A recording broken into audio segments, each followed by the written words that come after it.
Check, check, check.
Good morning. Let's do this. Kotter and Marshall show. Be sure to hop on that stream. Check it out. You can watch the show each and every morning, Facebook, YouTube, and Twitch. While you're hanging out on the stream, please be sure to like, follow, and subscribe. Find out what we're up to when we're off the air. As always, listen to the show. You can download the app for free. You can get us on your in-home smart speaker. You can also check us out on the website. It is rock1061.com. Marshall, good morning. Good morning. This has been one of those weeks that I have just lost track of time.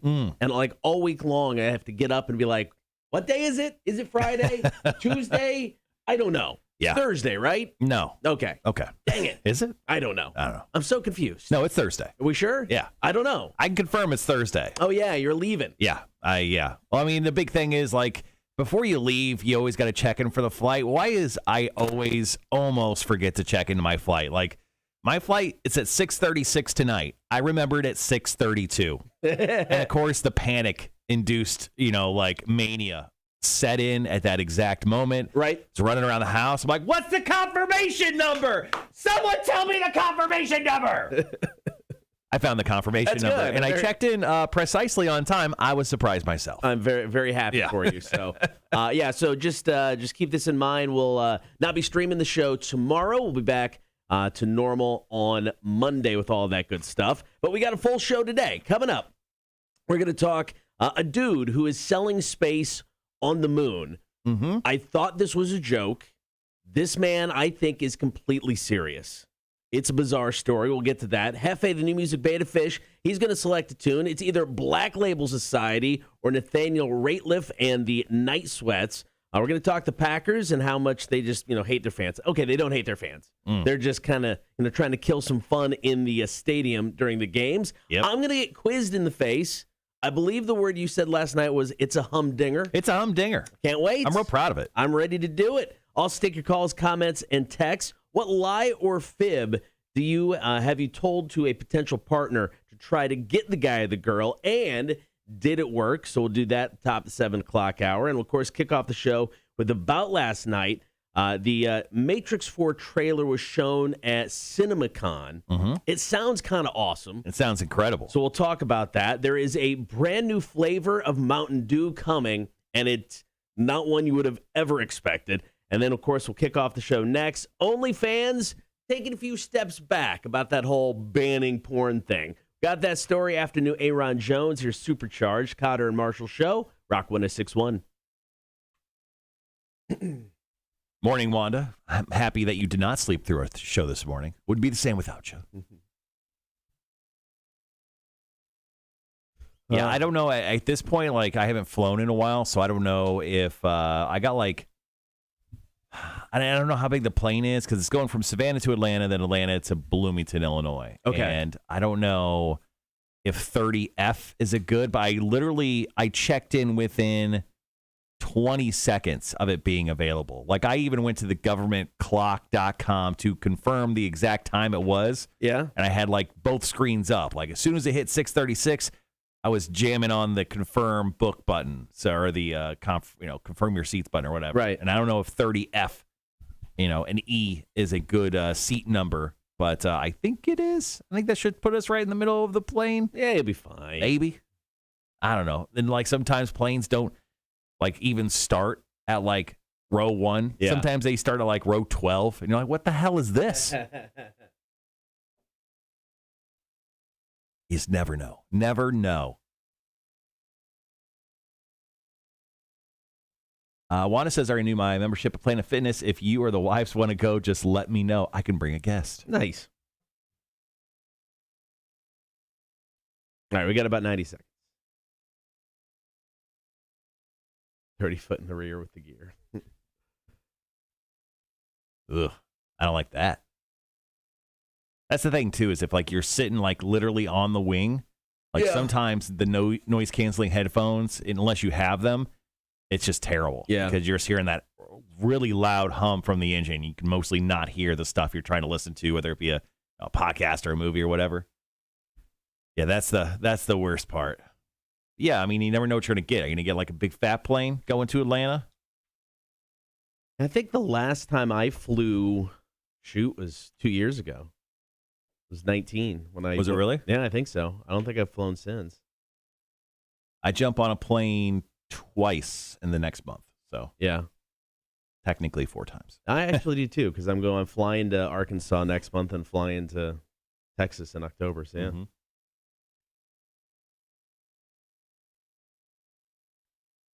Well, morning, everyone. We're about to jump on the air. Talk about OnlyFans, kind of reverse coursing what they were doing. A little bit. All right, guys, 15. We'll be right back.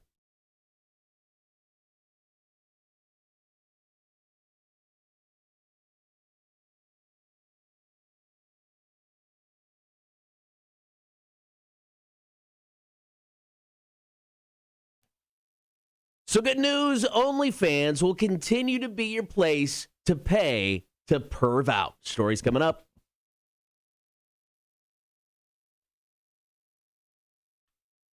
Story number 1 about last night. So just last week, OnlyFans made the announcement they're putting the kibosh on sexually explicit content as of October 1st. Now, at the time, they blamed this on banks and other financial creditors. They just weren't getting the money they needed.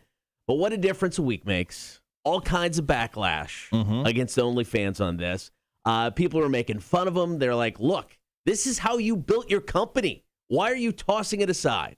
On a statement yesterday, OnlyFans announced they are now reversing their decision. Yeah, they said, thank you to everyone for making your voices heard. We have secured assurances necessary to support our diverse creator community and have suspended the planned October 1st policy change. Now, they said that J.P. Morgan, Chase Bank, Bank of New York, Milan, UK's Metro Bank, they decided they were going to cut off the company's ability to pay its content creators. That's why they were going to put a ban on porn because the banks don't like porn. But I don't think it's the banks not liking porn. I think that was probably just maybe someone else who was throwing a hissy fit somewhere in the OnlyFans company, which is $1 billion company, which is crazy to say out loud. Because I don't think banks care where the money's coming from as long as it's coming into them. Yeah, I mean, I even think that somebody tried to talk to some of the creditors once this story first came out, and they're like, "No, we're good. We don't care." Yeah. I mean, like they're gonna say no to money, especially when you're talking billions of dollars. They're in. Exactly. When states started legalizing marijuana, the banks were like, "Yes, please. We will also take that money as well." So the banks don't care where the money's coming from as long as it comes through a mostly legal, kind of funnel. And, porn works. Part of me wants to say this was just done for publicity. Yeah, and that's what I was kind of thinking yesterday. I'm like, maybe this was just like a 2-week long publicity blitz, so people resubscribe to the girls or guys of their choosing on OnlyFans, so they can get one last taste. But I bet you this month was probably a really good month for them. I mean, think of all the press they got over the past week or so. And it's free. Yeah, 100% free. They're doing okay.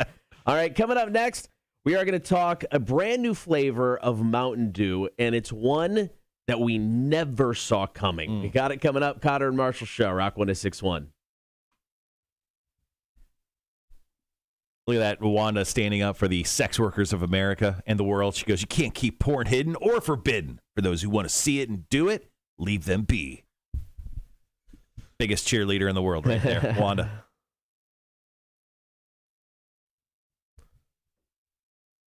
Yeah, I don't know. I really think it was just done for publicity.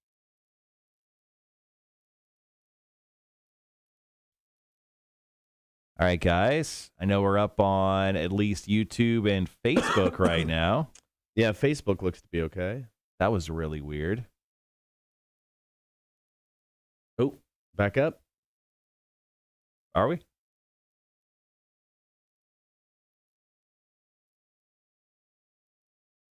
Looks like it, yeah. Okay, cool. All right, sorry about that. That was weird. Yeah, for some reason our operating system decided to have a little fit there. Anyway, we're back. So according to this Kotter, yes, Latita Wright, who plays Shuri in the Black Panther series, was hospitalized yesterday on set. They're currently filming Black Panther Wakanda Forever. The injury is not supposed to be serious, but it happened over an overnight shoot where a stunt rig apparently failed. Oh, shoot. And she has some minor injuries. She's expected to be released soon, but she's currently in the hospital. Damn. Yeah, so just kind of a crazy, a crazy little thing that happened to her yesterday. Hope she's okay. But I think, Black Panther's supposed to be coming out next year, so, well, supposedly. I feel like I know. Everything that was delayed from the last year and a half that's now finding its way into 2022 is still going to be somehow pushed back even further. And some of these films that were scheduled to come out in 2022 are going to get pushed back even further. So, yeah, that doesn't surprise me. Yeah.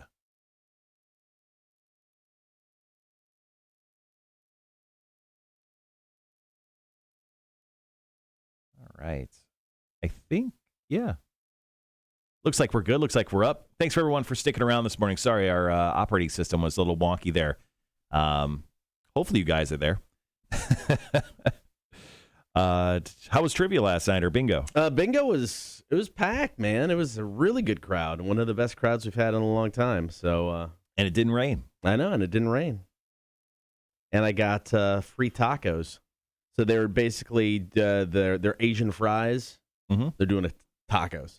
Sure. With the topping they throw on the fries. So he's going to try it. I'm like, yes, I do. It was delicious. So, but no, good crowd. Good crowd. Cool.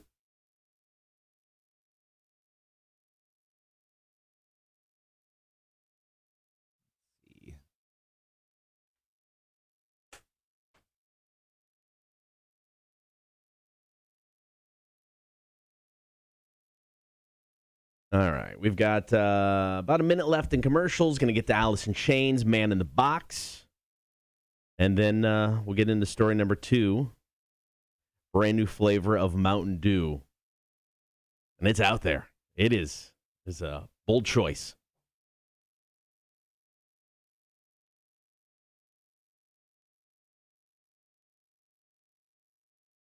Okay.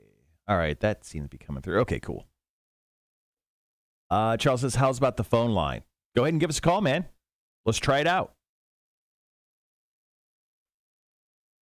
Kotter says we're good to go. Well, in theory.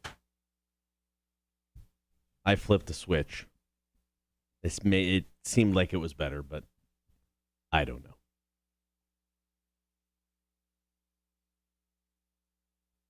Yeah, guys, go ahead and let's see.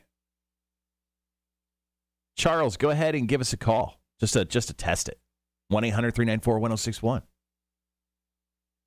Tim Janier's in Alaska right now, so I don't think we'll be getting him on the phone line. Actually, how many time zones is Alaska away? I don't know. Five-ish? What time is it in Alaska? I think, don't they have their own time zone too? It's like Alaskan. Yeah, it's or Hawaiian or something. I don't remember. It's the HADT time zone, I think. I don't know. AKTD? Yeah. Currently, it's 2:19 a.m. in Juneau, Alaska, so they're 4 hours behind us. Okay.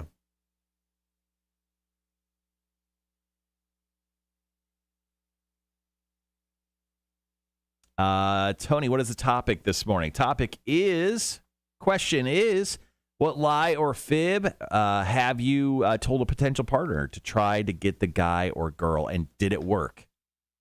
Did your lying work, Tony? Once again, question of the day, what lie or fib have you told a potential partner to try to get the guy or girl, and did it work?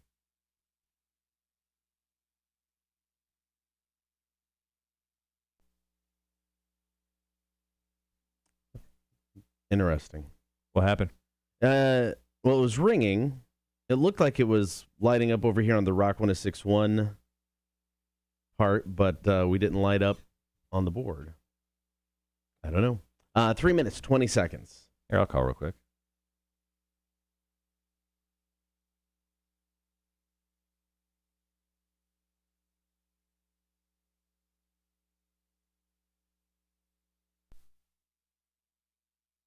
Yeah. Awesome. Rock 106.1.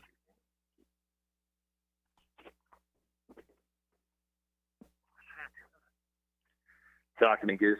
Can you hear me at all? Kind of. Maybe. I hear nothing. You hear nothing? Literally nothing. Awesome. Hold on. What about now? No, there's nothing.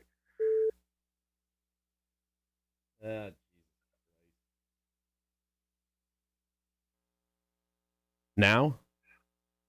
I just hear a very loud hum.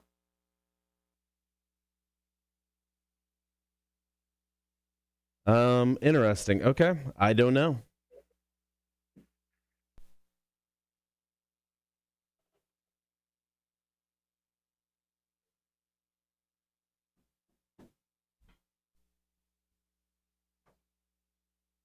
I don't get this, man. I don't get it at all.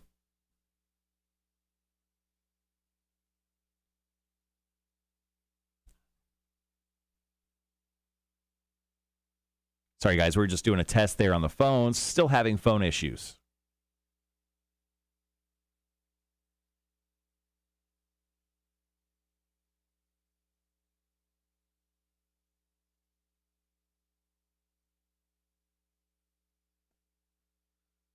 All right. Check that little black box. Unplug everything. Plug it back in. Make sure the handset type is set to C. It is. Also mess the mic line toggle. That needs to be set to mic.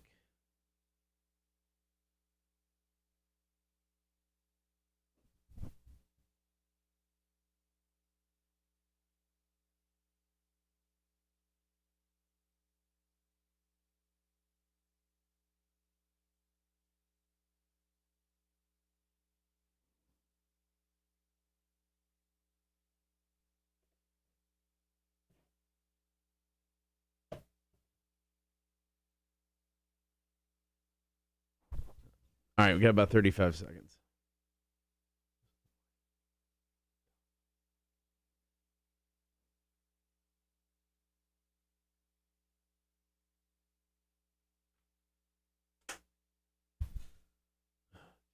All right.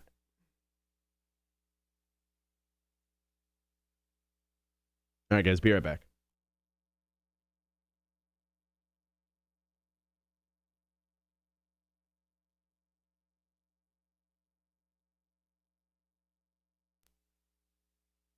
Have you ever wondered what would happen if Mountain Dew and Flaming Hot Cheetos got together and had a drunken one-night stand? I didn't either, but it's now a thing. Story number 2 about last night. Now, Mountain Dew, no stranger to offering up different flavors. Right. They do it all the time. But now they may have stumbled upon something that I don't think anybody knew we actually needed, but now I hear about it, I'm like, I'm intrigued. We're talking Flaming Hot Mountain Dew. This is a thing. I don't know why it's a thing, but I'm totally in. So apparently it's a combination of sweet citrus dew with a new spicy goodness. Now, this is going to become available via the Mountain Dew store only, to what I've read. It may change, but it'll be available only via the Mountain Dew store coming up on, I think it's Tuesday, August 31st. Yeah, Tuesday, August 31st. I've already put a reminder in into the Kotter and Marsh Show calendar to purchase said Mountain Dew because I feel like we need this in our life. No, I hands down agree. We definitely need this. We need to try it on the air. Now, Flaming Hot Cheetos are actually kind of spicy. Yeah, they can be. Absolutely. And I am, like I said, I don't think this will be overly hot. I think it'll have kind of a tang to it. Right. But I can't imagine it being sweat-inducing hot. No, I'd be surprised if it went that far. But, it's just such a weird combo.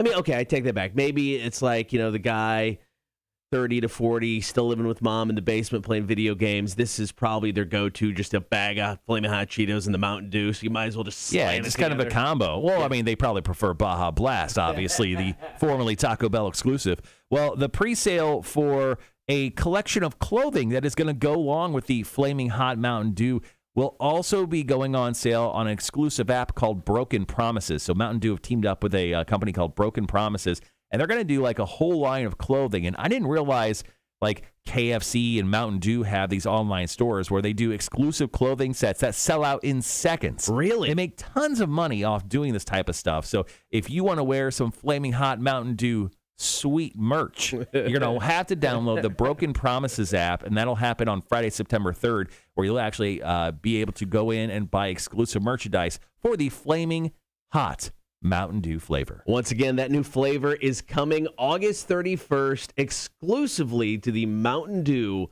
online store. All right, coming up next, we're going to talk Matrix 4. We got a title, and a trailer was dropped at CinemaCon. We got details after 9 Inch Nails. Kotter and Marshall Show, Rock 106.1.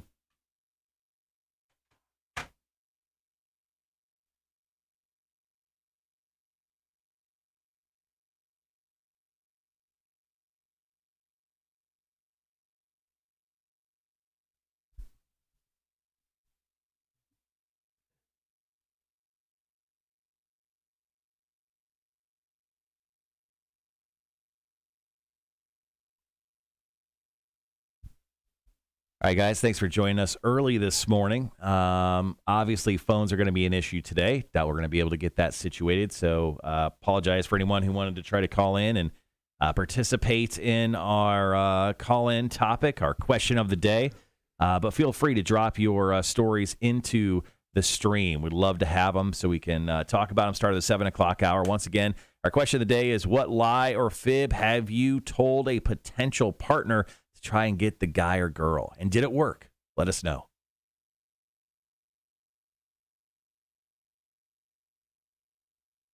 Yeah, I don't know why now the light's not going off or anything. So I don't know what's going on with this.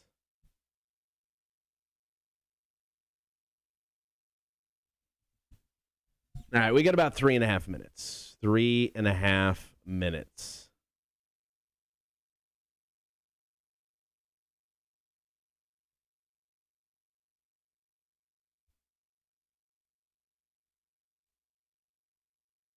Appreciate that, Wanda. Thank you so much. Once again, thanks for anyone who could drop their story in via the stream today. Do appreciate that.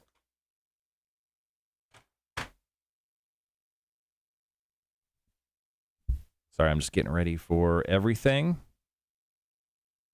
All right. So the milk crate challenge has been a thing on TikTok for a while now. Mm-hmm. Pretty funny. You just stack up a bunch of milk crates. I think the middle one, if you want to be official, it's like 7 milk crates tall. Well, TikTok has now banned the challenge. Why? Too dangerous. They're removing videos from the app as well, so you won't even be able to watch it anymore. Yeah, but that's not going to stop people. People are going to continue doing it. I mean, it'll probably kill it a little bit faster because people won't be able to put eyes on it. But yeah, I've seen broken legs and broken arm videos. Now I'm not a guy that like absolutely loves like those like cringy hurt yourself type of videos, but I don't know why I've like tried jumping in and watching some of these things, and I fell into the loop of too many broken bones as of late. But I love them. I'd love them. I love them when they hurt themselves, like the awkward like falls on the crates themselves where they most likely broke a vertebrae. I don't know why I'm addicted to it. The statement they released says they prohibit content that promotes or glorifies dangerous acts. And they encourage people to, quote, exercise caution in their behavior, whether online or off.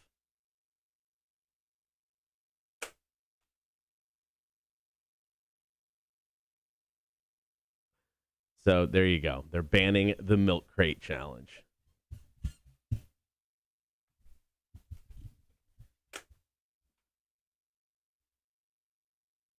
I mean, to go through and have to delete videos from a platform like that, it's just got to be stupid time consuming.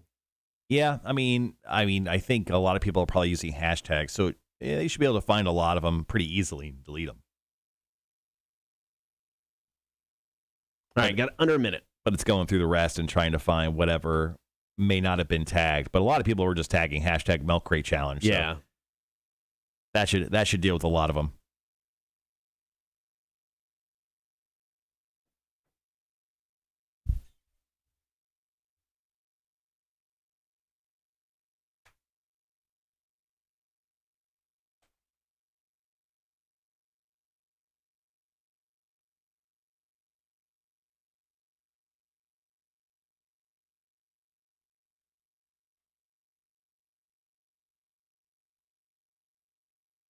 All right, guys, be right back.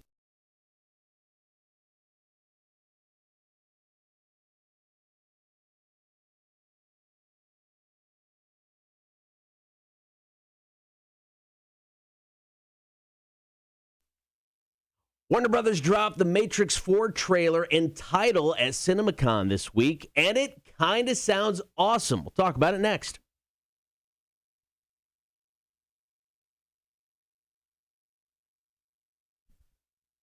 Story number 3 about last night. CinemaCon is a yearly event that usually takes place out in Vegas. Cinema owners getting together, movie theaters come in, show their wares, and of course everybody uber excited about it this year because hopefully we're getting back to somewhat normal and going to see movies in movie theaters. Well, Warner Brothers was out at CinemaCon, and they dropped not only the title for The Matrix 4, but also the first trailer. It's called The Matrix Resurrections. Mm-hmm. A great name. Well, yeah, I mean, because, well, the series was dead. Yeah. And spoiler alert, Neo was dead. So, yeah, this is very cool. Now, most of the characters from the original Matrix series is coming back. Keanu Reeves is in it. Trinity, whatever her real life name is in it. The only person not back is Lawrence Fishburne. Fishburne, which is kind of crazy to me, but his character is actually in the film according to this trailer. It's being played by a young hot actor. He was actually in the Watchmen series on HBO. His name is Yahya. Oh my God, I'm gonna butcher this. Yahya Abdul Mateen. Yeah. Yep, that's it. He. Sorry, guy.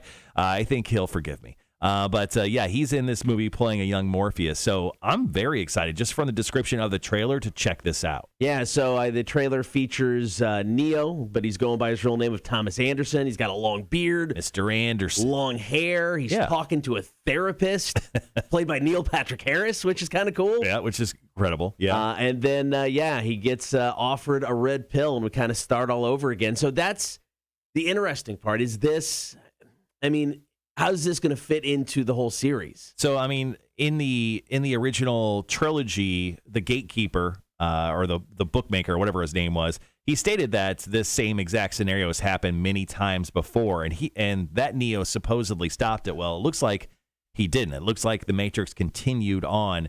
I think this is just kind of like resurrecting the series, and I think they're probably if this is good, which. Crossing my fingers. I love the Matrix series. I hope this is good because the fight scenes there's none better. I hope they make a couple more movies and they kind of wrap this up in a more positive way than they did with Matrix 3. All right, coming up next, 80% of Americans, according to a new survey, said this summer has sucked. You one of them? We'll talk about it coming up next. Kotter and Marshall Show, Rock 106.1.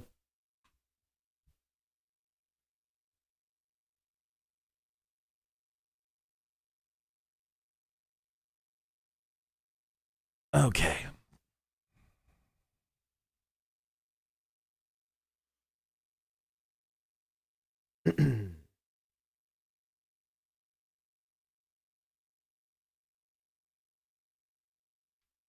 Today is National Dog Day. Yeah, it sounds about right. Yeah. How are you celebrating?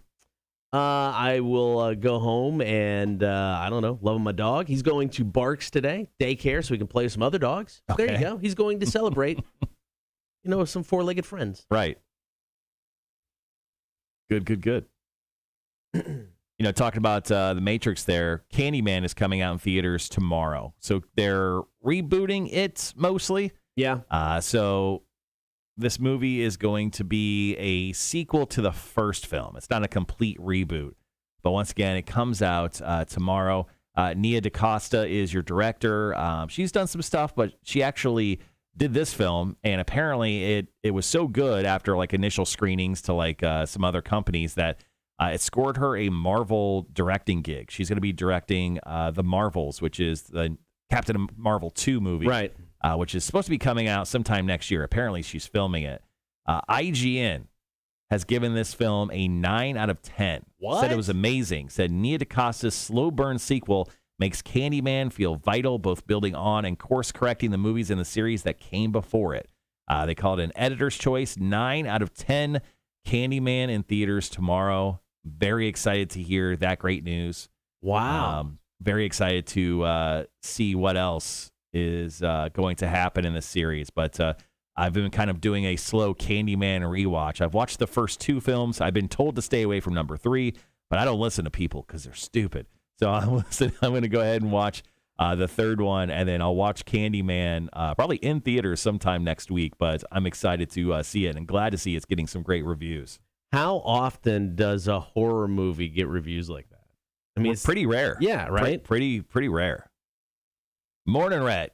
Bummer, man. Yeah, so Rhett here has been talking about needing a PS5 for a while, so I found a link. So Walmart had them available at 12 noon yesterday. Right. He said, had it in my cart, but by the time I pressed the purchase button and went through the press and hold test, it sold out. No. Yeah. Well, Walmart's really good usually at, they'll do waves of stock. So anyway, we'll get you one next time.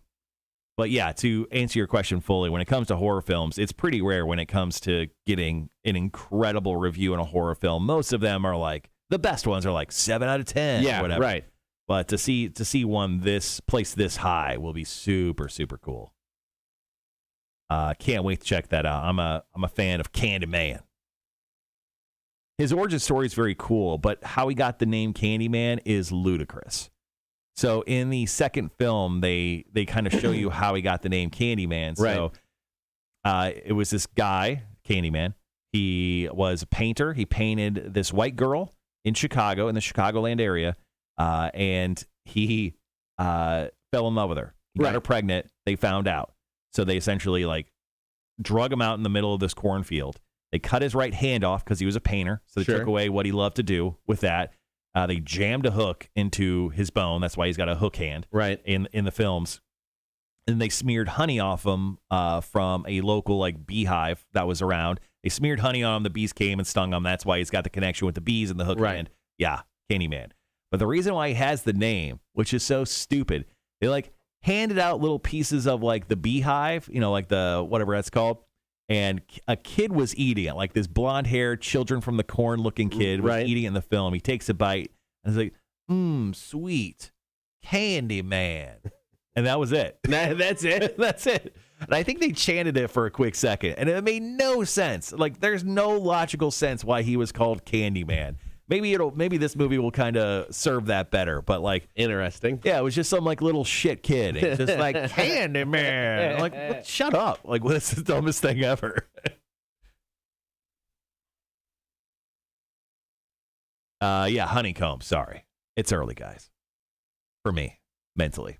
Tony says, I'm there with you, Rhett. I just pre-ordered Call of Duty and Far Cry for PS4 because I can't seem to get through the checkout process for PS5 also. Yeah, the PS5 honestly is tough to get. So usually it's about once a week they'll do a drop. And generally it's either Walmart or GameStop who are doing it. So and most of the time you got to buy a bundle. I mean, that's just the way it goes. So, I mean, what I did was I've purchased and sold 2 PlayStation 5s. Hate me if you want.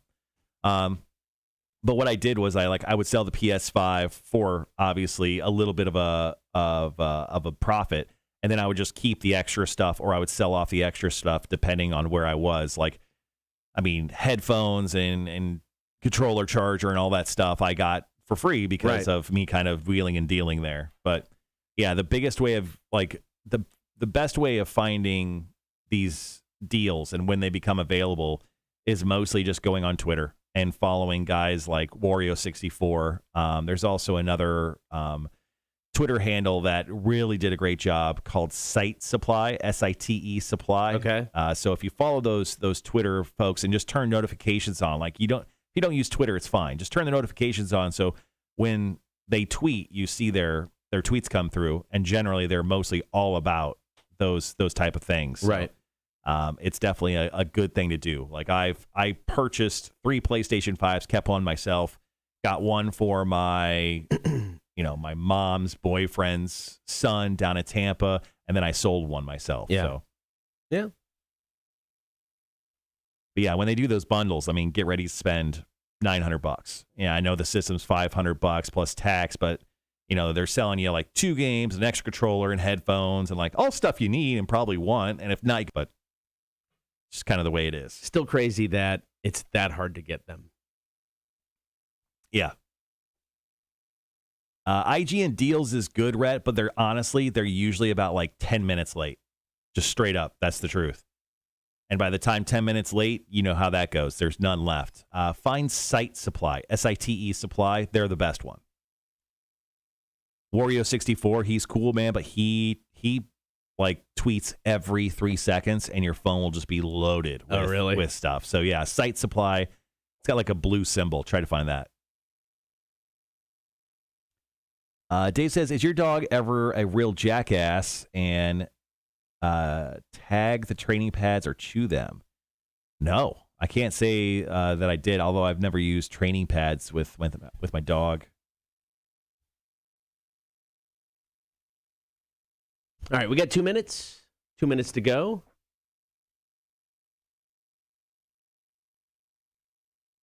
Lilac has invited me to join a private group called Savannah Alt Rock and Punk. Got that as well. Got to join that. What kind of shenanigans is going to happen there? I don't know. Hopefully all of them. Did not watch AEW Dynamite yet. CM Punk obviously made another appearance. We'll watch that when I get home today.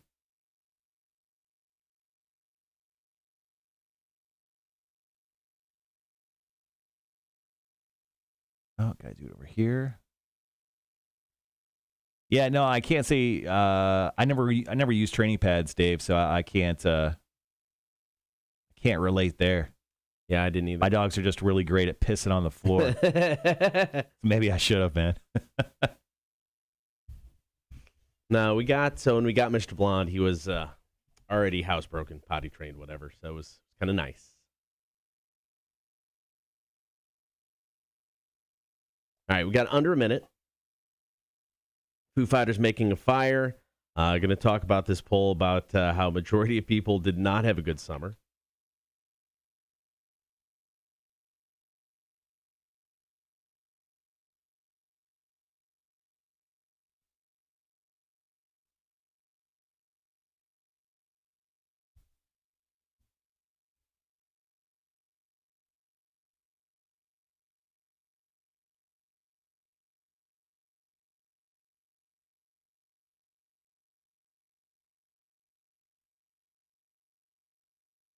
All right, guys, be right back.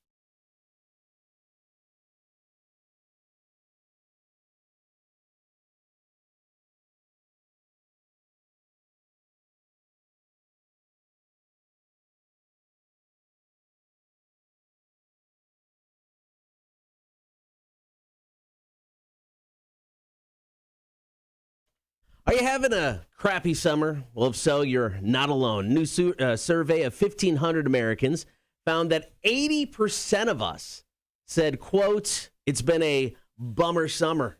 Bummer summer. Yeah. So what about you, Marshall? Like overall, the summer? Yeah. Summer's good. Yeah, Had a good time, man. I really, is it the best ever? No, we're still dealing with the pandemic. There's still stuff we got to mess with. But it was way better than last year. Yeah, we threw a 20th anniversary concert with Puddle of Mud, Filter, and Sponge. That was fun. Lilac, Whaleboat, they were awesome. We did that. I went on a week-long trip to Tennessee. That was a lot of fun. I feel like my summer was a lot of work, but, I got to play quite a bit as well. I had a great time, man. Now, according to this, certain percent of people said they'd rather have a root canal than relive this past summer. 27% of people have never had a root canal then, because root canals are like a train wreck of pain.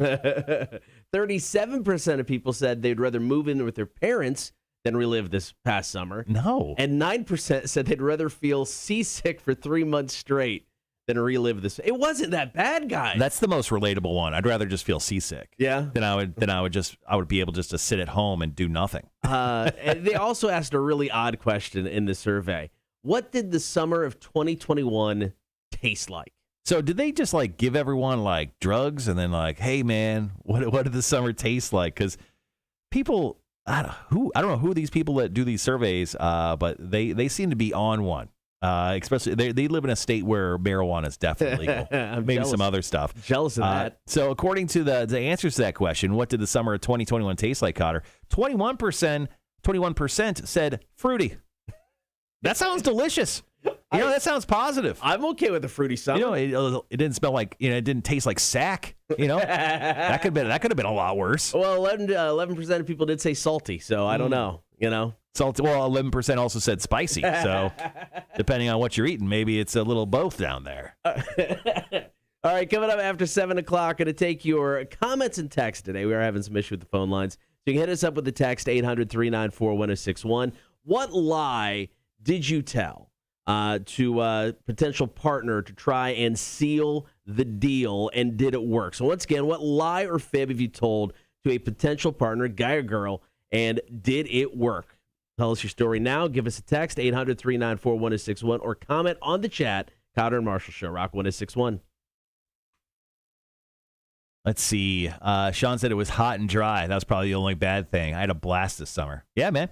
I think the summer, technically it's almost over. It's Memorial Day to Labor Day. So I am ready 100% for the fall. You said that yesterday. I absolutely agree, man. I'm ready for some more pleasant temperatures. I'm ready to throw the hoodie back on. Let's go. I'm ready. I'm ready for the fall for sure. I'm ready for Halloween.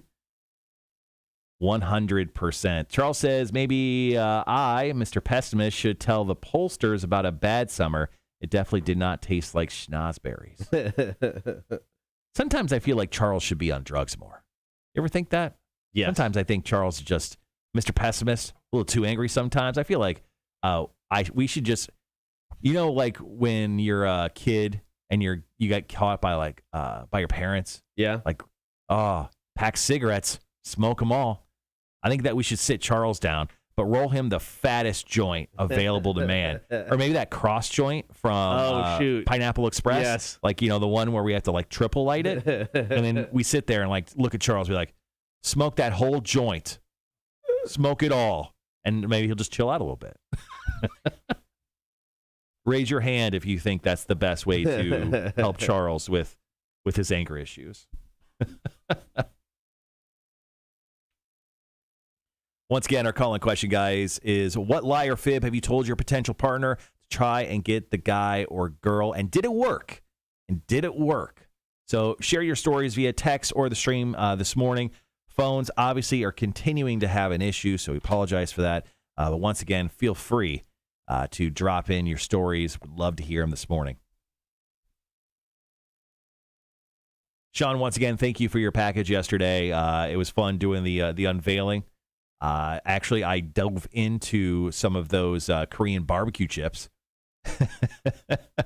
Some of those Korean barbecue chips last night for dinner. Delicious. Tony says she's ready for Halloween. We just got the witchy photos back. They were so much fun. Kia's gender reveal turned out cute as well. Can't wait to print those up, put them up for Halloween. That's awesome. My wife and I are still talking about what we should dress up as for Halloween. Okay. Don't quite know yet. I think she said last thing she said is you should dress up as Godzilla and I'll dress up as Mothra. So I'm like, those seem like really difficult costumes to pull off. I was going to say, in theory, that sounds awesome. Yeah. If there was just like, those Halloween costumes or like the T-Rex costume where it just has like the air blower and just blows up your entire costume and you're inside of it. Right. Like, I think I'd be into that. Okay. If we were going that way. But, yeah.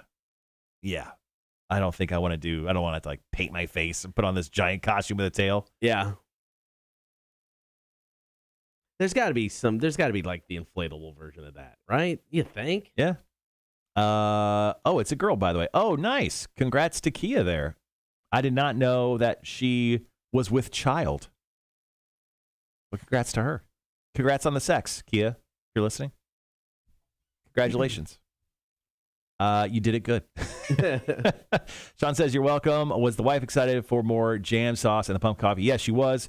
We just had some apple sausages last night, and we used some of that sauce. It was delicious. And I tried some of the pumpkin coffee yesterday. Jesus Christ, it's delicious. The first thing he said this morning. Yeah, Jesus Christ, that pumpkin coffee was fantastic, dude. I really liked it. So I put a tad bit of like Irish cream in it. Oh man, it was delightful. Speaking of coffee, I'm going to go grab some.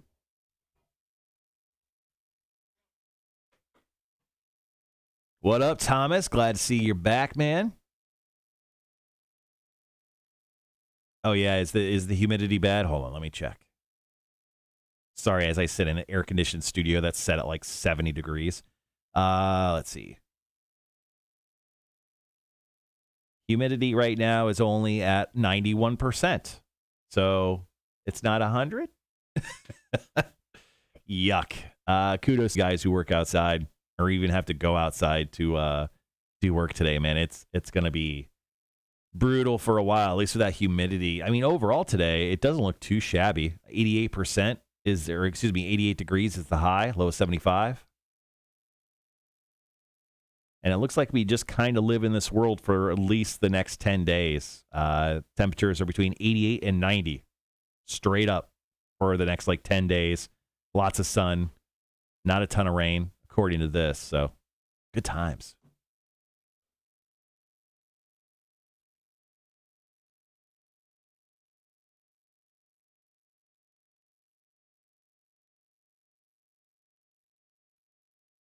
Oh, Tony, that account is private, so I'm not able to see that picture. Here's one of her reveal photos. Yeah, sorry, that is private. Sean says, I have a giant bear inflatable costume. We do have a Halloween party every year to make it COVID-friendly. The theme was Welcome to Camp Nightmare, and I didn't want to dress up as a camper like everyone else. That's awesome. Just run around the whole time chasing after people, taking photos. That's pretty awesome. I bet you got a lot of cardio. So I wore an old Boy Scout costume while I was inside my giant bear. It was fun. That's funny, man. All right, guys. Once again, our our question of the day is, what lie or fib have you told a potential partner to try to get the guy or girl, and did you get them? Go ahead and tell us your stories in the chat or text us today.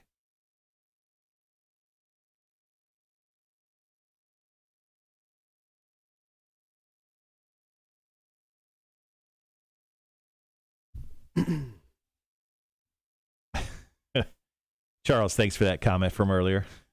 All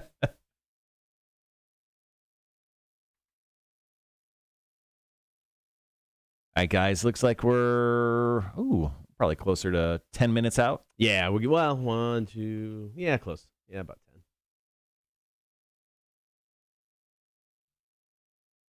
Well, either way, Tony, congrats to Kia there. Tell her I said congrats on the sex. Right in the eyes. Just stare at her and say, Marshall said congrats on the sex. She'll know. Wanted to thank you for DMing us your story. Do appreciate that. We'll definitely get to that one. Great story here top the 7 o'clock hour.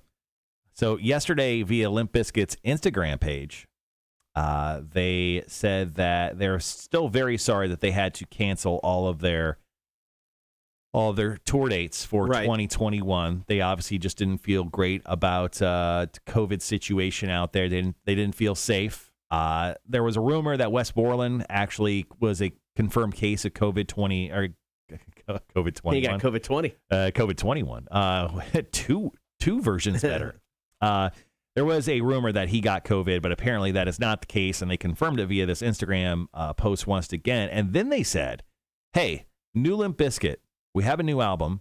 It's coming out very soon. And in the next few days, we're going to start just leaking tracks from the album. Oh, that's We're cool. going to leak every track from the album, and then we will release the full album shortly afterwards. So apparently we get new Limp Bizkit stuff coming soon. Are they attached to any label that you know of? Not that I have heard of. So, I mean, they could probably do whatever they want at this point in time. Yeah, I was going to say, I didn't know if they were or not. And if they are, Well, I mean, it's like a band like Limp Bizkit and the way the record industry is anymore, they don't need a label. I mean, they have done a great job creating their own buzz just by funky facial hair and dressing up as a dad in, khakis. Mm-hmm. And, I mean, that didn't cost them anything. I mean, you really don't have to press CDs anymore because majority of people are just going to download it anyway. So, I mean, there's not a whole lot of cost involved necessarily. I mean, studio time, but hell, I mean, they probably got their own studio. So you don't need a record label. They'll be fine without it. So the last label they were actually associated with was Cash Money Records. Really? So it was with Interscope, and then they later signed with Cash Money Records.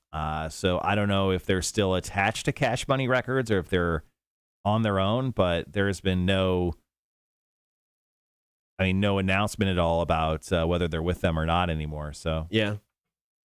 hit up Cash Money Records, man, which I'm sure is probably a subsidiary and probably got bought up by this point at one of the big companies out there. There's just 2 of them left. They bought everything.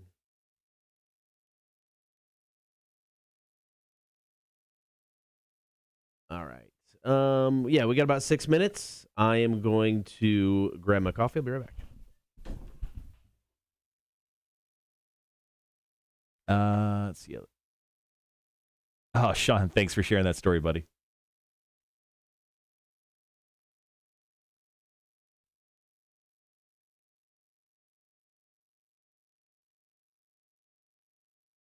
Oh, Tony just sent me the picture. That's great. Love it. Once again, guys, our question of the day is, what lie or fib have you told a potential partner to try and get that guy or girl? And did it work? Go ahead and tell us. Go ahead and tell us your stories via the text line or chat today via the stream. We're having an issue with the phone lines. No big deal. Big deal. No big deal. We'll get through it. We'll work our way around issues. We're problem solvers today. Well, we do appreciate it if you could share your stories with us. We'll get to those here in about 5-ish minutes, top the 7 o'clock hour. Later on in the show, we're going to quiz Kotter in the face. I've got a very interesting quiz I put together yesterday. I've done one kind of like it before, and I had such a good time last time I decided to do a new one. So we're quizzing Kotter in the face today. Is pretty easy. I'm going to give him a name, and he just has to tell me whether it's a deadly Australian spider or a Canadian metal band. That's right, Kotter. Walking back in with your coffee. What's going on? Mr. Caffeinated. Mr. Think About It. Quiz in the face today. I've done something like this before, and I remember having a really fun time doing it. So I kind of switched it up a little bit. Today's quiz in the face is I'm going to give you a name, okay, and you just have to tell me whether it's a deadly Australian spider all right, or a Canadian metal band. So just one of those two things. Pretty easy. So spider, metal band. Spider, metal band. That's all you have to do. Super easy. So that's all you have to tell me. And I actually quizzed my wife last night. She got 10 out of 10. Are you serious? Yeah, she got 10 out of 10. So I changed a couple because apparently it was too easy. And we'll see how, excuse me, we'll see how you do. But I say you probably do pretty well here. Who knew your wife was so into Canadian metal? Or deadly Australian spiders. I mean, which she hates all spiders. Those spider lives do not matter to her at all. If there's not a Canadian metal band called A Boot to the Face, somebody missed out on that opportunity. Just saying. You should move to Canada. A Boot to the Face. I researched a ton of Canadian bands. I did not see that one. I totally think you should move to Canada to start it, man. Morning, Sandy. Thanks for joining us this morning. Appreciate it. Hey, Sandy, you may have a good story about this. So our question of the day is, what lie or fib have you told a potential partner to try to get that guy or girl? And did it work? Sandy, if you got a story for us, please share it. Appreciate that. All right, got 3 minutes. Once again, thanks for everyone joining us early this morning.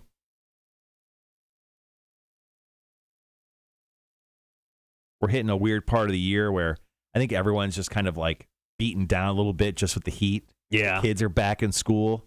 People are working. So it's just like everyone's kind of feeling it. I think everyone's just like, all right, let's get to Labor Day. And then just like a few more weeks past that, temperatures will cool down a little bit. Things will slow down a little bit. You know, the newness of school will wear off. The job will always continue to suck. But things will get more regulated. Things will get more to common, to normal. We've got about 2.5 minutes. 2.5 minutes.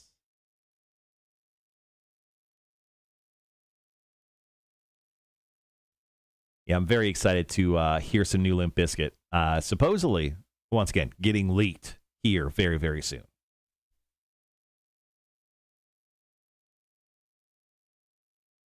A Chinese Olympian who won a gold medal at this past Olympics. Mm-hmm. What's their name? Yes. I actually had that same story. Did you? I just had that same story peeled up, and I'm like, I'm not saying that name. Yeah, no. She earned gold in the trampoline gymnastics, and her gold medal is peeling. Now, they're not solid gold. They've never been solid. Well, I shouldn't say never. The past few years, they haven't been solid gold.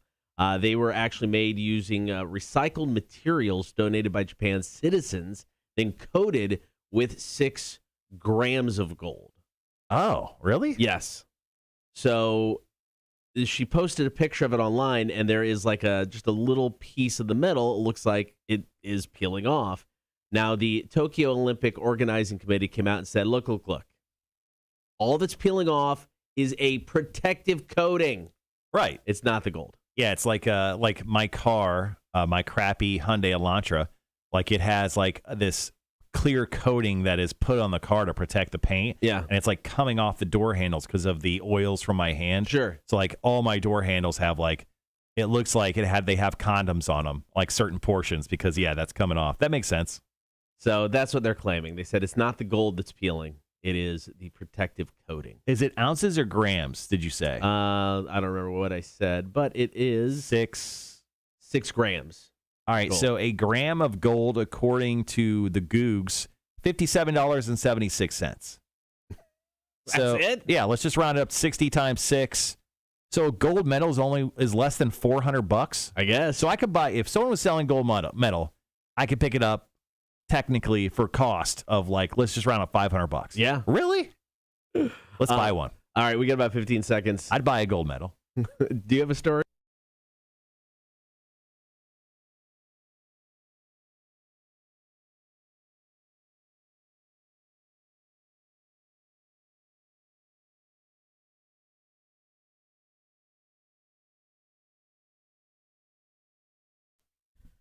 Taking your calls, comments, and texts today, 800-394-1061. What lie have you told a potential partner to try to seal the deal? And did it work? I love this one because my wife likes to bring it up every once in a while. So when it comes to the question of the day, once again, what lie or fib have you told a potential partner to try and get that guy or girl?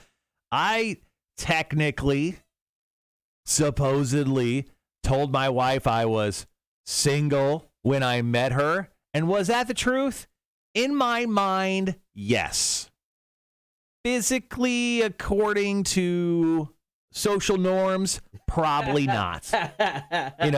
Was that a lie? Maury, yes, that was technically a lie because I was on the extreme outs with my girlfriend at the time. We didn't live together. Right. She was a psychopath. I rarely talked to her, but did I officially end it? Probably not. Nope. Yeah, but I mean, you're in your heart. Yeah, It was over. In my heart of hearts, I was That's all that matters. cheating on her for quite some time. But yeah, no, I met my wife and I realized this girl is way worth pursuing, much more than old girlfriend. So I mean, when I realized that, I actually did put the kibosh on the relationship. Okay. And the thing is this all happened within a week. Meeting my wife, still with the new girl, literally the next day. Hey, we're done. I don't want anything. If any of my stuff's over there, keep it forever. If you have anything, it'll be at my front doorstep. You can come get it tomorrow. It'll be out front. After that, I can't say whether it'll be there or not. She did show up to my house 3 days later, while I was watching Lost with my soon-to-be wife, well, not soon-to-be wife, 3 years later, my future wife, and things were awkward a little bit. So, yeah, trust me, I get to hear that one every once in a while. Yeah, but I mean, I don't know that yes, technically, you could classify that maybe as a white lie, just a small. And that's why we're lie. friends, man. You're backing me up on this absolute lie I told. No, but I mean, you were done with the ex-girlfriend. Yeah, absolutely. It's obvious. Yes, my ex-girlfriend didn't know. No, but is that just semantics at this point in time? Yeah. You knew. Yeah. That's all that matters. You knew. Exactly. Yeah. So, so that's definitely a situation. That lie didn't help, but I still got what I wanted in the end. So, yes, it did work for me. All right. So what lie have you told a potential partner to try to seal the deal? And if so, did it work? Ryan's is awesome. He hit us up on Facebook. He just said, "Yep, we met on eHarmony." Oh, classic. I told her I was a philanthropist and entrepreneur that owned my own business. Oh, wow. Actually, I lived with my mom and had no job.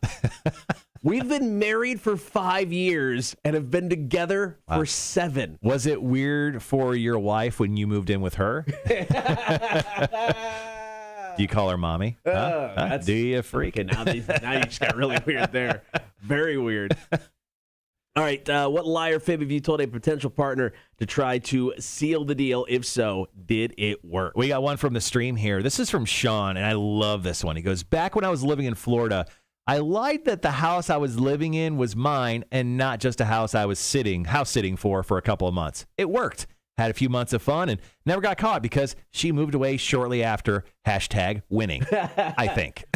Well played. All right, give us your stories. What lie did you tell a potential partner to try to seal the deal, and did it work? Hit us up with a text, 800-394-1061, or on the chat. New Volbeat, Wait a Minute, My Girl, Rock 1061.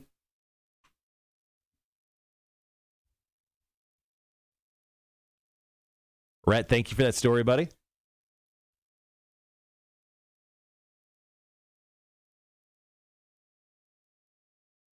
Once again, guys, our question of the day is, what fib or lie have you told a potential partner to try to get that guy or girl, and did it work? Feel free to go ahead and share your stories with us on the stream or via the text line, 1-800-394-1061.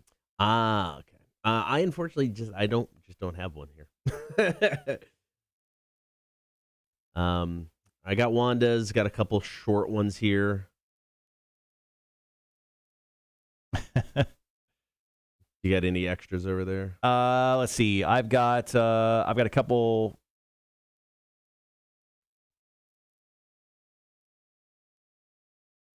I've got two that I can bring up that we don't share. Okay.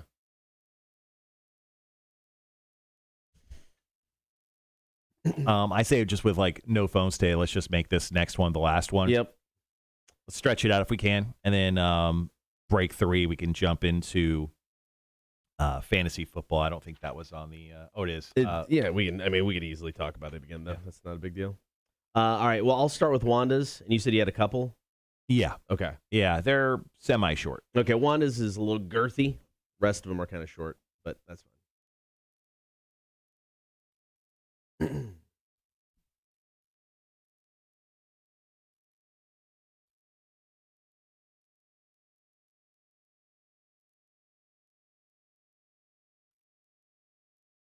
All right, Rhett.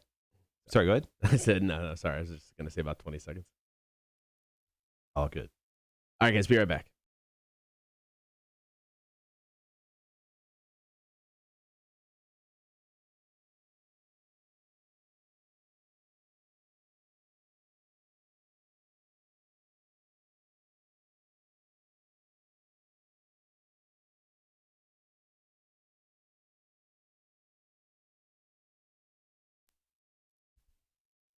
We're taking your comments and texts today, 800-394-1061. What lie did you tell a potential partner to try to seal the deal? If so, did it work? Wanda hit us up. Great story. My dad was notoriously successful in convincing people to do things. He met my mom in Mississippi. He must have been a smooth talker because she made it very clear to her coworkers that he was hers. This fool convinced her mom that he had this big old house in Texas. Oh. Convinced her to marry him. Needless to say, the house belonged to his ex. Awkward. He moved mama to Florida to live in a single-wide trailer on property that didn't belong to him. We aren't sure how he managed to convince them to put the trailer there along with electricity, water, septic tank, and eventually got repossessed, and we had to move out. Wow. He's like a silver-tongued devil. Yeah, this guy, absolutely crazy. He's just setting up franchises across the country. Apparently one in Texas, one in Florida. Man, that's a crazy story. I mean, and he went in big time with just cash because he probably put out a loan for the trailer and to get everything kind of set up. And if it got repossessed, obviously he didn't pay on it. So just a wild story there from Wanda. It sounds like, and I don't mean this to be disrespectful at all, Wanda. It sounds like a country song. I mean, this is one of those story songs. You just sit down. It's just an old dude and a guitar telling the story about a guy from Texas. That's an interesting one. All right, I don't know where to go from there. Andrew, he actually just chimed in on the stream comments here, and once again, you can stream us live every single day. Facebook, YouTube, Twitch. Just search the Kotter and Marshall Show. We're there. You can watch us live. Now, Andrew chimed in. He said, before Kelly, I was dating who I'm dating and now engaged with, we were just friends. We were just friends hanging out. And I was talking to this girl, let's call her Girl X. Girl X and I were supposed to go to dinner, but she showed up early at my house while Kelly and I were hanging out. And to be honest, I just wasn't using my brain. Classic dude move right there. Now, Kelly didn't want to meet her, and I thought Girl X would get the wrong idea if she was there and was just some girl that she never heard of hanging out at my house. So Kelly said, do you want me to sneak out the back door? He said, yes. So she snuck around the back and waited for girl X to go inside when I distracted her by keeping her back to the windows. After I heard Kelly's loud-ass pipes pull off, because she drove this truck, she said, "Are you ready to ride that bike?" And then when they walked outside, she said, "Wasn't there a black truck out here?" He goes, "Deny, deny, deny." It didn't work out that girl. Kelly was always the one. Just the cutest story there. Congratulations, guys. That's kind of amazing. I kind of like that a lot. Our buddy Cam was like, unfortunately, none when talking about his wife. No lies to her because he's like, she is a bartender and she has heard everything. There's nothing I could say that I could have pulled off because she's heard every story behind the bar. Yeah, working in the service industry, I mean, things are incestuous, and the number one thing is stories. They all love to gossip. So 100%, I 100% believe that. Now, Red hit us up with a story. I love this one. He goes, so back when I was fresh out of college, I was just starting my career, my bar cover story was I was a Busch Series crew member. I didn't want to go NASCAR Series, too famous. He goes, just went Busch Series crew member, and it worked. Really? Well played. I like that. Yeah. This one may be the biggest lie we've gotten, and it's kind of a throwback to the other day when we were talking about adulting and things we can and can't do. Right. Jared said he told his wife, "I can fold a fitted sheet." She didn't believe that. No, of course she didn't believe it. She didn't believe that. Nobody believed he told his wife that, and it worked? He says yes. He said yes, it worked. Good Sealed Lord. the deal. Good for you, him. Jared. Good for him. You can't fold a fitted sheet. It's impossible. What lie have you told a potential partner to try to seal the deal? You can hit us up with a text, 800-394-1061, or a comment on the stream. All right, I got one more here from Charles, and I like this one because it's very relatable for a majority of guys, not me. He said, lie? Not really a lie, but the best thing I have ever said to my wife is, hey, honey, it's no world record, but it's better than average. I feel like Maury Povich over here. And that turned out to be a lie. I'm Charles. I'm stealing that. I'm just gonna steal that. All right, coming up next, we're gonna talk fantasy football. The Kotter and Marshall League is back. We'll let you know how you can get involved. It is the Kotter and Marshall Show. Rock 106.1.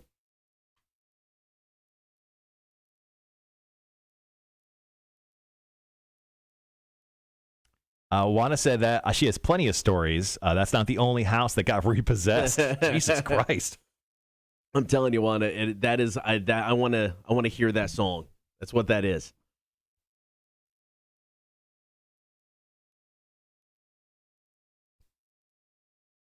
How much time do we have?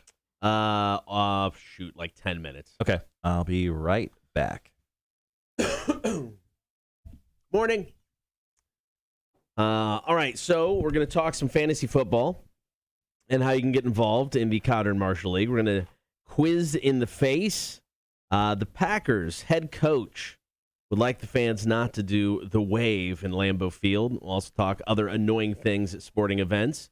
Hefe, the new music beta fish today, selecting stuff from either Black Label Society, tune called Set You Free. If you got a few minutes this morning, check out the video for this song.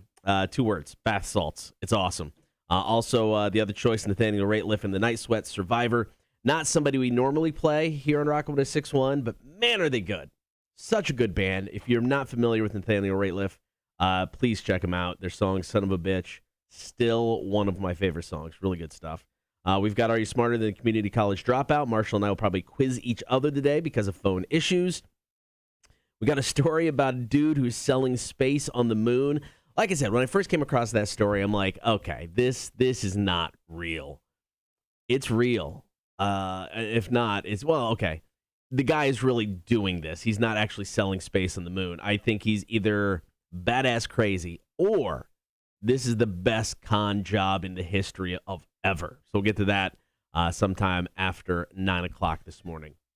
Don't forget, tomorrow we are not live on the air, so no stream tomorrow. Marshall heading to Illinois. We'll be back on Monday to get everything up and rolling again.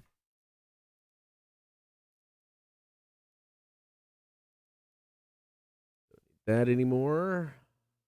Don't need that. Closing windows. It's a whole box set. Oh, I love it. That's perfect. That's good.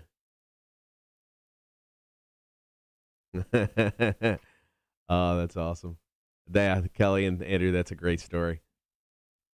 Great story. Don't know about you guys. Ready for the weekend? It's been a long week. I know Morning, Holly. I know I really don't have a whole lot to complain about, but it's just been a long week. Ugh. That's one thing I have not adjusted to since moving the mornings. I just don't have a regular routine or schedule, and it's very weird. So I'm still kind of flying by the seat of my pants here, and it's frustrating. Don't always get stuff done. Rhett, you know those Lunar Cliffs, best place to set up a modular home, great neighborhood close to downtown Critter Bay. When it talks about selling stuff on the moon. Yeah, this guy, I don't know, man. It's an interesting story.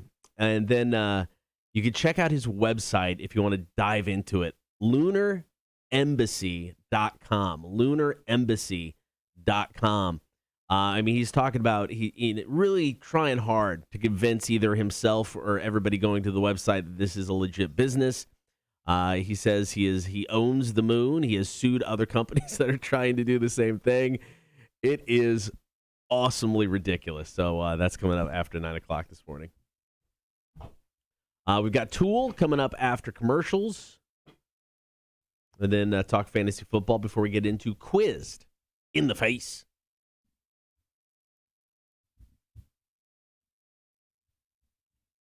Oops, wrong one.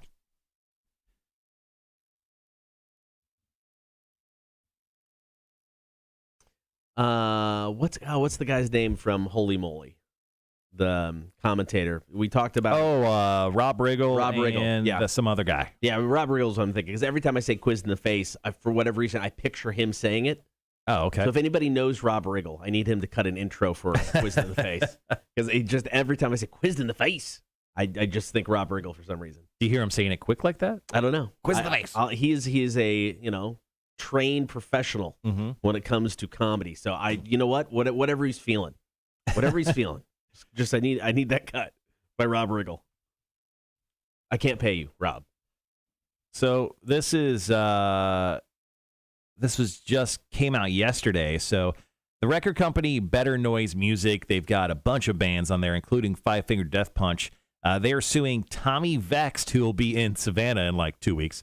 Ex-lead singer of Bad Wolves, for copyright infringement. Now, they've got a couple lawsuits going against one another. This current one just came out yesterday. So the record label is suing Tommy for copyright infringement. It's the latest turn in this obviously legal battle between these two outfits. Now, they are claiming that he is posting unreleased recordings and videos related to Bad Wolves without the company's permission. He's also accused of trying to hamper the Bad Wolves trademark, and they're suing him on all levels. But it's very funny. So the first line of the lawsuit, where is it at? The plaintiffs say Vext, motivated by greed and his oversized ego, has claimed that he owns Bad Wolves and has a right to block the remaining members from recordings and releasing music under the name. They continue, Vex's retaliatory conduct is getting worse by the day. Now he is promoting his own tour using the confusingly similar name Bad Wolves, with the A in bad being an @ sign and the 8 of wolves, the O of wolves being an 8. He just included numbers. Right. In a blatant attempt to confuse concert goers. Yeah, I get that. They're just throwing all these lawsuits at each other. Now, I have not seen like Tommy Vext promoting the Savannah show with any sort of like Bad Wolves like imagery at all. But now that I think about it, I want to go check out Victory North Savannah. I want to look at the art that they have up for the show. Maybe it says Bad Wolves and I just didn't notice it. Yeah.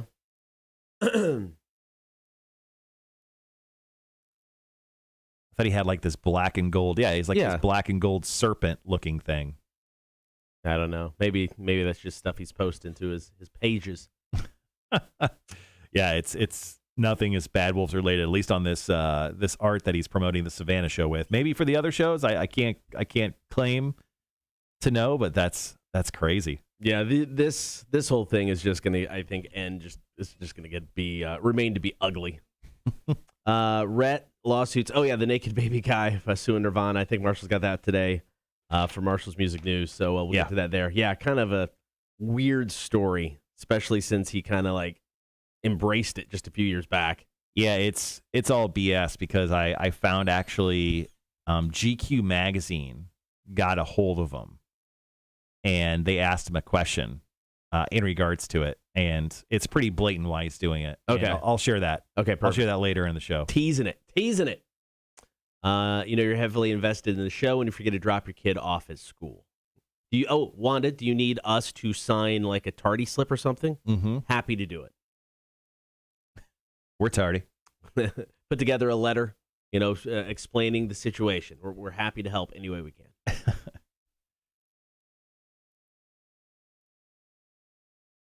All right, we're 3.5 minutes out? We got 3.5 minutes.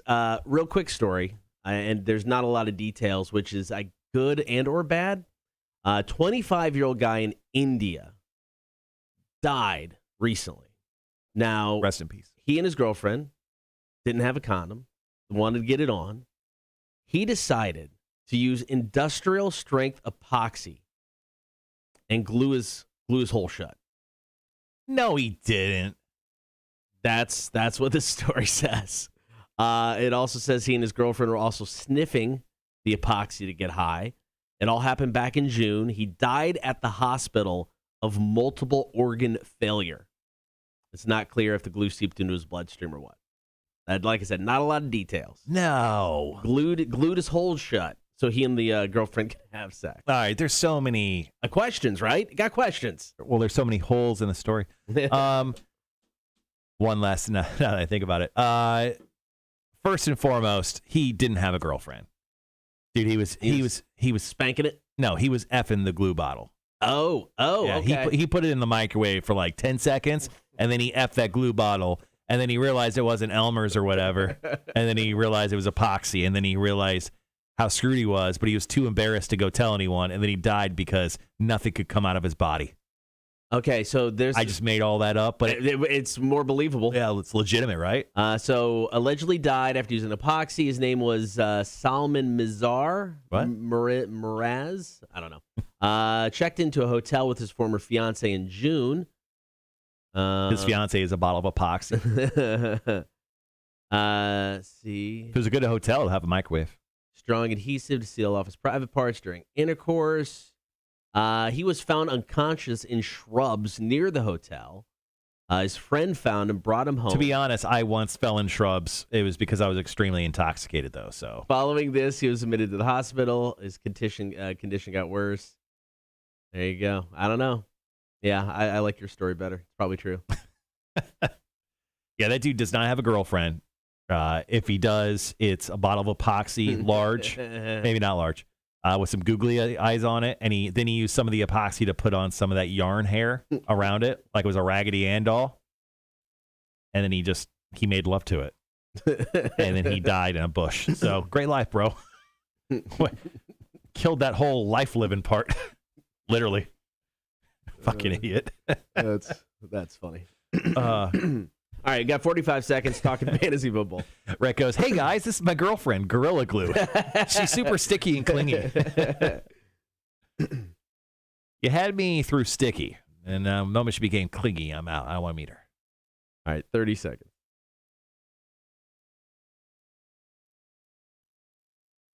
Good golly, what a story that is. You said his name. I just thought you were randomly saying words. I thought you were making it up first. And I realized you were actually reading a story. No, You're like, Habanar Jabali Jalapeno. Is that it? It's close enough. We'll be right back, guys.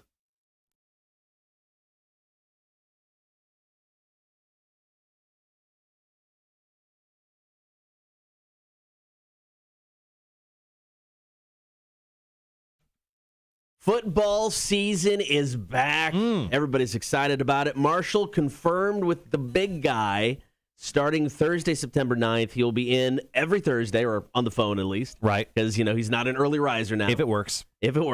He'll be calling in with his updates each and every week. Perfect. As we head into the weekend of football. So the big guy breakdown is back for the first time ever on the Kotter and Marshall show. Also, we'll be doing a kind of like fantasy corner, sit-em, start-em type of deal. I've got someone lined up for that. I like it. Very excited for it. I haven't talked to you about it yet, so I'm not going to go into details. I have, but I haven't. Yeah, I was going to say. I haven't officially. I haven't said, hey, Kotter, this guy. But we've talked about it. But you've kind of said, hey, Kotter, this guy. Yeah. Okay. But it's like confirmed now. Okay, good. Yeah, so that's all done. Yeah. Look at that. I just haven't like told you now officially. You told me. Yeah. Yeah, Travis is down. All right, guys. Speaking of fantasy football, we've also got the Kotter and Marshall Fantasy Football League. We got 12 spots to fill, not with epoxy. And you can get signed up now on the website. Inside joke. You can get signed up now on the website at rock1061.com if you want to play. Exactly. So we're going to choose 6 people from our website to join the league. The next week, we're going to choose 6 of you on-air listeners to also join our fantasy football league. And you're like, man, I don't want to join another fantasy football league. You do, because if you're the listener that does the best in this league throughout the playoffs, you will win Welcome to Rockville GA 2022 passes. That's right, for next year, which they've already announced the dates. Yeah. It's going to be in middle of May next year. So we're getting 2 Welcome to Rockvilles within like 6 months-ish of each other, and I'm very excited for that. All right, so get signed up now for your chance to play the Kotter and Marshall Fantasy Football League. Sign up at rock1061.com. Coming up next, I am going to get quizzed in the face. Another interesting topic today, Marshall. Yeah, so I did something quite like this, back 2, 3, 4 months ago. I'm bringing it back. Kotter, today's quiz in the face, you're going to choose between deadly Australian spiders or Canadian metal bands. I'll give you a name, and all you got to say is one or the other, and we'll see how you do. Bring it on. Quizzed in the face is next. Here's a day to remember. Rock 1061. So I quizzed my wife in this. She got a perfect 10 out of 10. Still crazy. And she goes, why did you decide this? And I go, I don't know. I think something ticked me off. I was reading, I think I was like on Reddit, and I was looking through stories, and there was a story about a deadly Australian spider. And I was like, I could bring back metal death band. And I always like to choose a different part of the world. I think I went with Swedish death bands or death metal bands last time. So yeah, this one should be quite interesting. I'm ready. 2 minutes away. 2 minutes away from that. So the Bob Ross documentary came out. I have it downloaded on my phone. I'm watching it on the plane tonight. I am no joke. I'm avoiding spoilers because I've seen several. Here's what we've learned. I'm like, nope. I want to to soak in the good old fashioned way as I watch it on the screen. Have you heard anyone say that it was good or bad or anything like that? Heard nothing. Okay. You really, I shouldn't say. Oh, okay. I love documentaries, and for the most part, you have to try hard to screw up a documentary. I love a good documentary. Yeah. But I've watched one this week. Actually, when I watch Bob Ross on the plane tonight, I will watch 2 documentaries in 1 week, which I think 2 documentaries is 1 book. So I believe that math is legitimate. Same thing. Mm-hmm. I love Charles's comment. It's just before we went on the air. He goes, Vic is now headed to Home Depot looking for that glue aisle. Yeah, he is. Vic. Just googly eyes, some of that stringy yarn hair. He called in once last week, right? Just randomly. Yeah, I'm sure he's called in 100 times this week.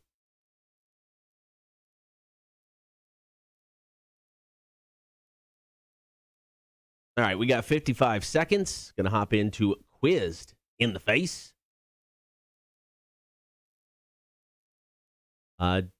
Adult film star Ron Jeremy indicted on more than 30 counts of sexual assault. Mm-hmm. Yeah, I saw that post up on TMZ yesterday. I interviewed Ron Jeremy once. I did too. Yeah. Douchiest guy I have ever met in my life. I mean, seriously. Did you meet him or did you just talk to him? No, on he the was phone? in studio. Oh, he was brought in for an event at Big Al's. Yeah, I've never met him. I've just seen him. He was such a douche. What insanely terrible life. How old is he now? 68. He's 60. He's almost 70 years old. Yeah. And he's now finally getting hit with all these charges? Yep. Good Lord. All right, guys, be right back.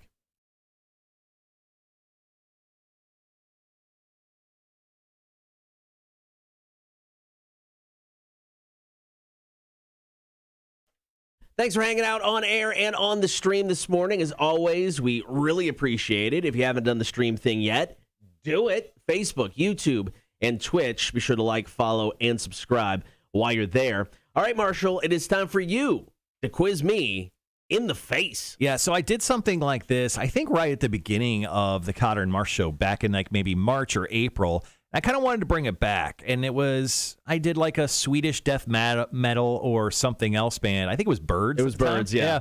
So this time I kind of changed it up because I love animals. So today's quiz in the face is this a deadly Australian spider or a Canadian metal band? I had no idea there were so many Canadian metal bands. Me neither. That we could do a category like this. I'll tell you what, man. I honestly thought, you know what? I'm going to have to do a lot of work. I'm going to have to figure this out. A simple Google process. There are so many Canadian metal bands. Some are very well known. Yeah. The ones that aren't very well known will be represented in this quiz today. So, Kotter, are you ready? Bring it on, man. Bring it on. You're about to get quizzed in the face once again. Kotter just has to say, after I tell him this name, whether it's a deadly Australian spider or a Canadian metal band.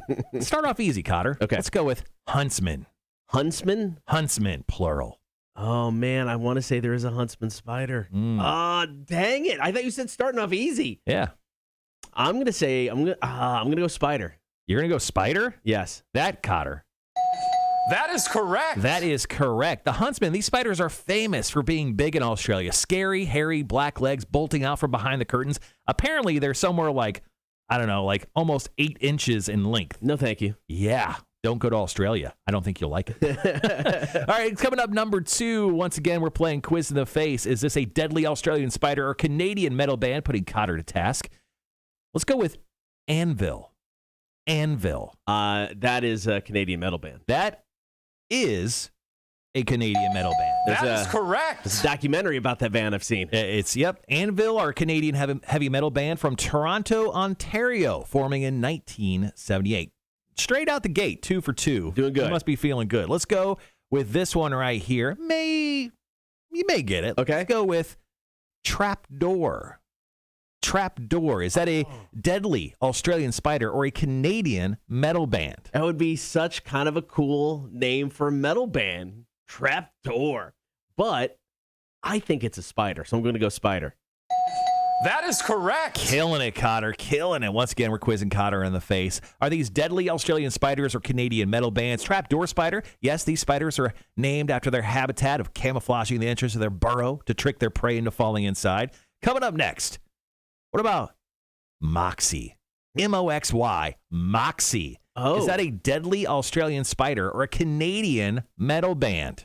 Oh, man, I don't know. I'm going to lean toward metal band because it doesn't sound like a spider, so I'm going to say Canadian metal band. There That it is is. Sorry, I was correct. pressing the wrong mouse there. That's what she said. It is a Canadian metal band, hard rock and heavy metal band formed in Toronto, Ontario in early 1974. Apparently, if you formed a metal band, forming it in the 70s in Toronto was a great idea. Sounds like it. All right, Kotter, 4 for 4 right now. You're absolutely killing Quizzed in the Face. Next up, once again, deadly Australian spider or Canadian metal band. Let's go with Gorguts. Gorguts. G-O-R-G-U-T-S. Gorguts. Is that a deadly Australian spider or a Canadian metal band? Oh, man, I don't know which one I'd prefer it to be. It's badass. Can it be both? It's bad. I mean, maybe the band named themselves after the spider.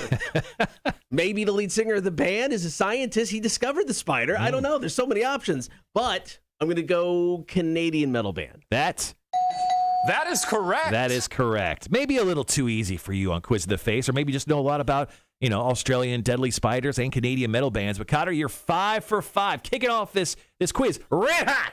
Red hot. All right, second half, Quizzed in the Face coming up next. It is the Kotter and Marshall Show. Rock 106.1. Killing it today. Right there. It's funny because it's like, I've heard of a trapdoor spider. I didn't know I knew so many spider names. Mm-hmm. Yeah, the Huntsman I thought would throw you off a little bit. I feel like it did, but you obviously chose correct on the rest of them. Anvil was the one that I think is the most, it's definitely the most well-known. Yeah, was it Anvil? The Story of Anvil is like the name of the documentary or something. Yeah, they had like a weird like rise of popularity there for 1 second. Morning, Andrew. How's it going? Morning, Elaine. Sean says one of my favorite deaths in the Boondock Saints is Ron Jeremy. Wait, was he in that film? Was he? It's been a long time. Have you ever seen the second one? I've never seen the second one. Yes. It was okay. I wish they would do a third. I think doing a third movie in that trilogy would be a smart idea, but I mean, all the actors are still alive. I mean, they Norman Reedus, Sean Patrick Flannery, and William Dafoe. I mean, those are the three big ones. Yeah. Oh wait, their father's dead. Billy Connolly? Yeah. No, he's not dead. He's still alive? Yeah, he's the one that was sick, but he's still alive. Oh, I thought he was dead. Did he die? I didn't think he had died yet. Nope, he's still alive. Okay. But yeah, he's still around. But he's got... I think I was just trying to get you back for telling me Don LaFontaine was dead yesterday, you son of a bitch. Sorry. All right, so Ron Jeremy, this whole thing, grand jury indicted him on more than 30 counts of sexual assault involving 21 women and girls across more than 2 decades. The ages range from 15 to 51. Ugh. Yikes. Bail has been set at $6.6 million. The indictment includes allegations that he raped a 19-year-old woman during a photo shoot, raped a 26-year-old woman in a nightclub, and then a 17-year-old woman at her home. Damn. So in Boondock Saints, Ron Jeremy played the mafia right-hand man, Vincino Lapazzi. Okay. Yeah. No, I met him. He came to Illinois, one of the strip clubs, pretty famous, brought him in, and he came to the radio station for an interview. One of the biggest douchebags I've ever met before in my life. I mean, just creepy, just creepy. For some reason, playing a harmonica. I don't know why. See, he hasn't tweeted. He was doing cameos. So last time Ron Jeremy tweeted was, man, he looked rough in that photo. I mean, he is almost 70 years old. June 19th of 2020, he goes, all of my cameos are 1/3 off right now, in soon. Father's Day special. Jesus Christ. Oh, let me see if his cameo page is still active. It is still active. Can he do them from jail? I don't know. Technically, Cameo is doing a 25% off site-wide sale in case anyone wants to go grab themselves a Cameo. Oh, he technically is not available to do cameos right now. Okay. All right. Speaking of Billy Connolly, he's got Parkinson's disease. Oh, okay. And he says it's getting worse, which sucks. They've created some like really great Parkinson's drugs, though. Yeah. Yeah, to kind of help. But that's terrible news. I mean, how old is Billy Connolly? Let's see. Billy Connolly is almost 80, 78 years old. Yeah. Dude is funny as hell, man. God, he's so funny.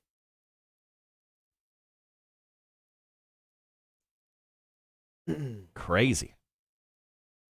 So I finally got to the season finale of Walking Dead. So season 10 finale. Was that last season? Yeah, last season. So I sort of kind of started watching season 1 or the next episode 1 of the next season. I haven't got through it though. Okay. I don't know how I feel about the season finale. So it was basically all about Negan, and you got his backstory. I heard about this. I heard it was very good. I don't know how I feel about it. I mean, you kind of had the backstory had been hinted around that the bat was named after his wife. I mean, none of that was a secret or anything like that. Mm-hmm. But he was just, speaking of douchebags, he was a douchebag. He was just kind of a douchey kind of guy. And I'm like, I don't know. I don't know how I feel about the episode. I don't know if it was necessary. Yeah, people love Negan, his character. I did not like it from the representation that was put in the comics to what was put on the screen. At first, I thought it was great. I mean, maybe I do love the character. I just don't like the storytelling from the group of folks who are doing that show. It's tough to I guess pull off a 16-episode season.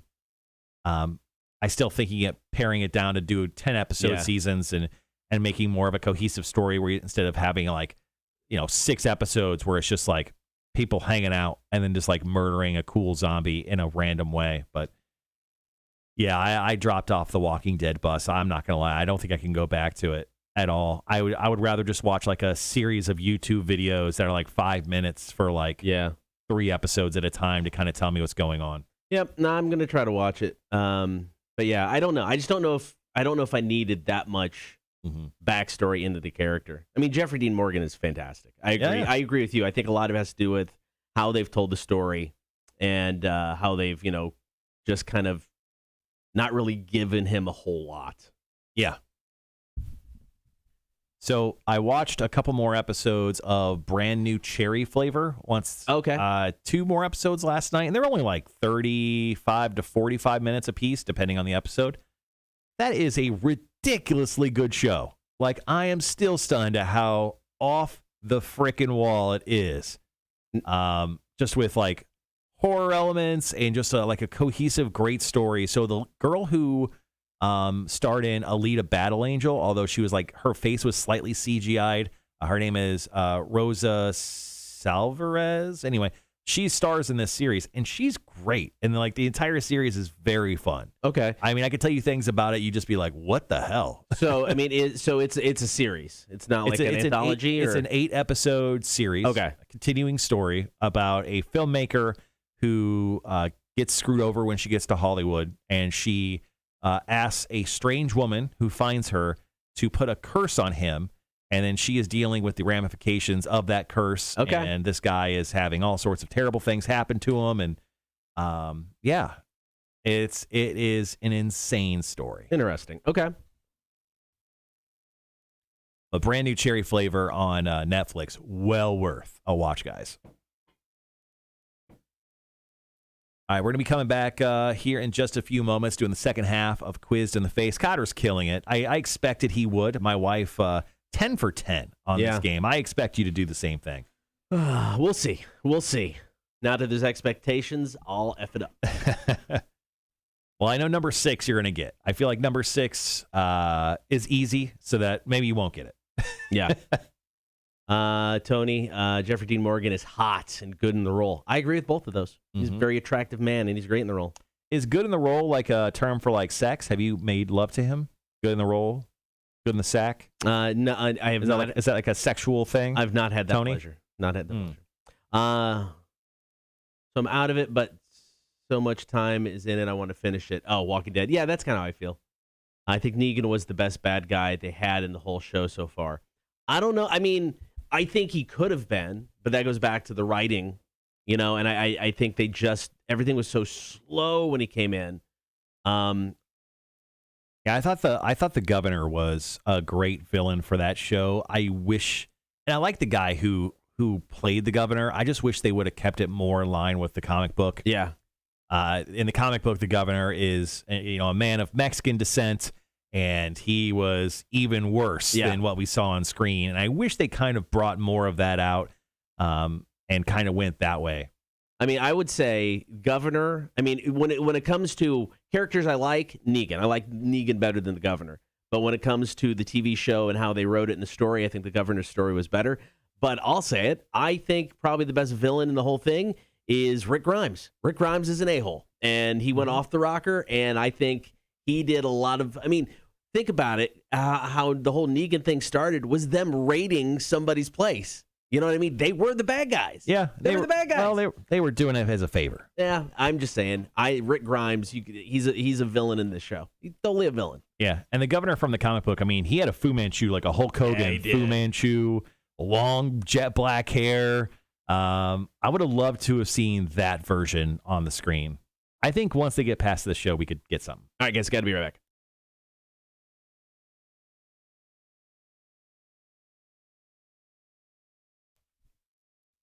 Quizzed in the Face. I am killing it today, Marshall. Killing it.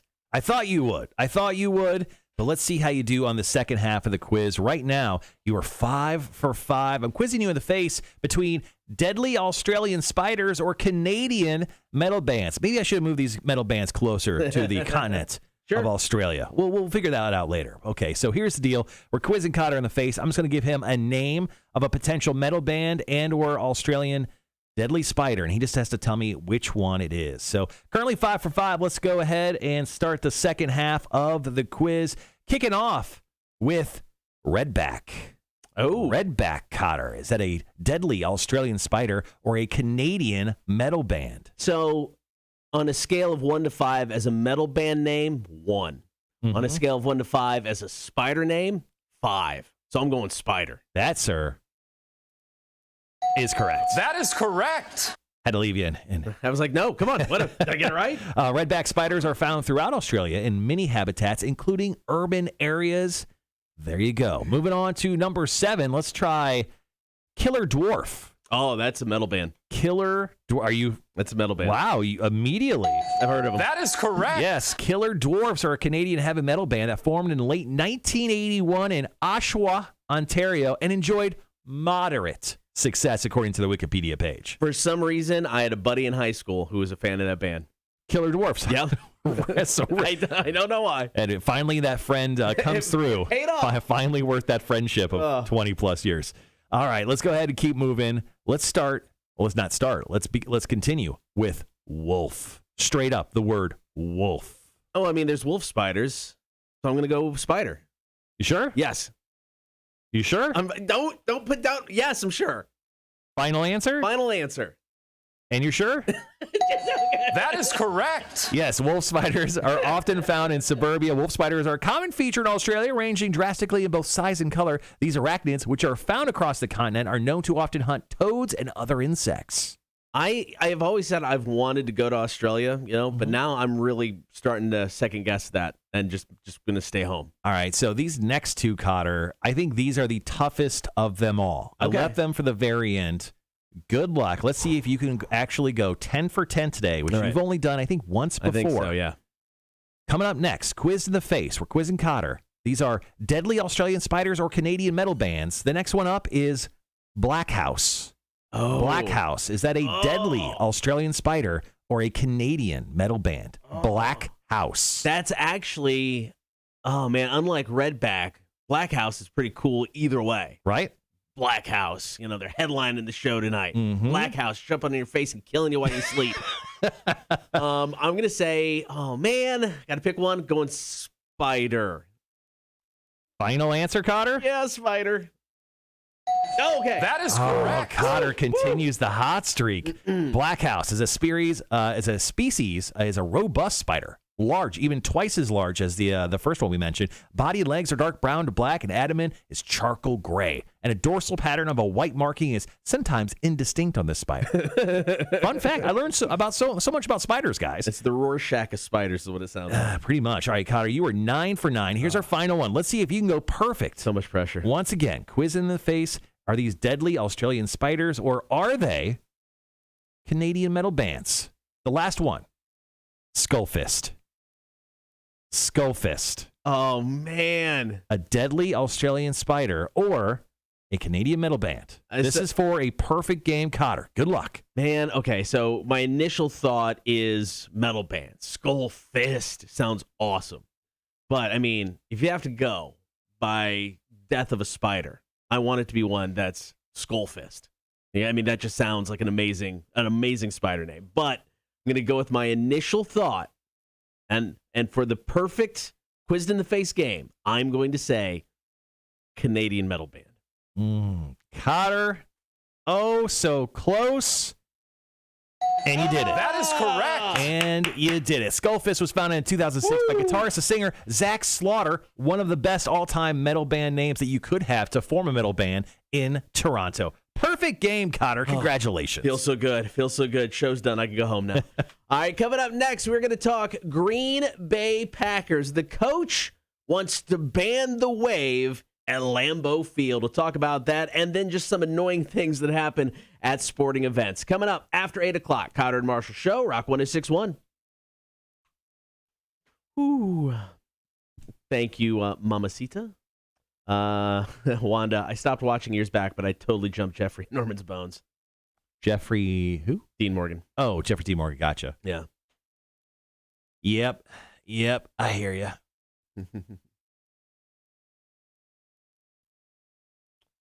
Okay. Kotter killed it. Yeah, my wife killed it too. I thought, you know what, this is kind of easy, but it's fun. Let's go with it. Yeah, no, Let's do it. that's fun. I like that. Because it's just one of those that's so utterly and totally random, which makes it fun. Yeah, I've been teasing you with one. I have one that I'll be doing in the near future that'll be very, very interesting. Very interesting. All right, guys, thanks for hanging around this morning. Coming up after Quizzed in the Face, obviously, we're going to get some goodness here, top of the 8 o'clock hour. We're going to talk about the very garbagey Green Bay Packers and how stupid they are, plus about some of the annoying things that happen at sporting events that we can all agree suck. Half of the Music Beta Fish will also show up in the 8 o'clock hour, and we'll take on each other in trivia. At the 9 o'clock hour, we'll talk about a dude who's selling the moon, which I'm slightly jealous of. And he's like essentially selling certificates to a place he doesn't own. Yeah, so he's just selling paper. Well, he claims he owns it. I mean, and it's like, so there's one of two things. He's crazy. Oh, he's crazy. This is just the best con job ever. Because and we'll get to the story, but he legitimately thinks he found some loophole in the Space Moon Treaty thing that was signed years ago, and he thinks he's put claim into the moon. You got to do what you got to do. Yeah. Did you ever watch the show Dexter? I didn't.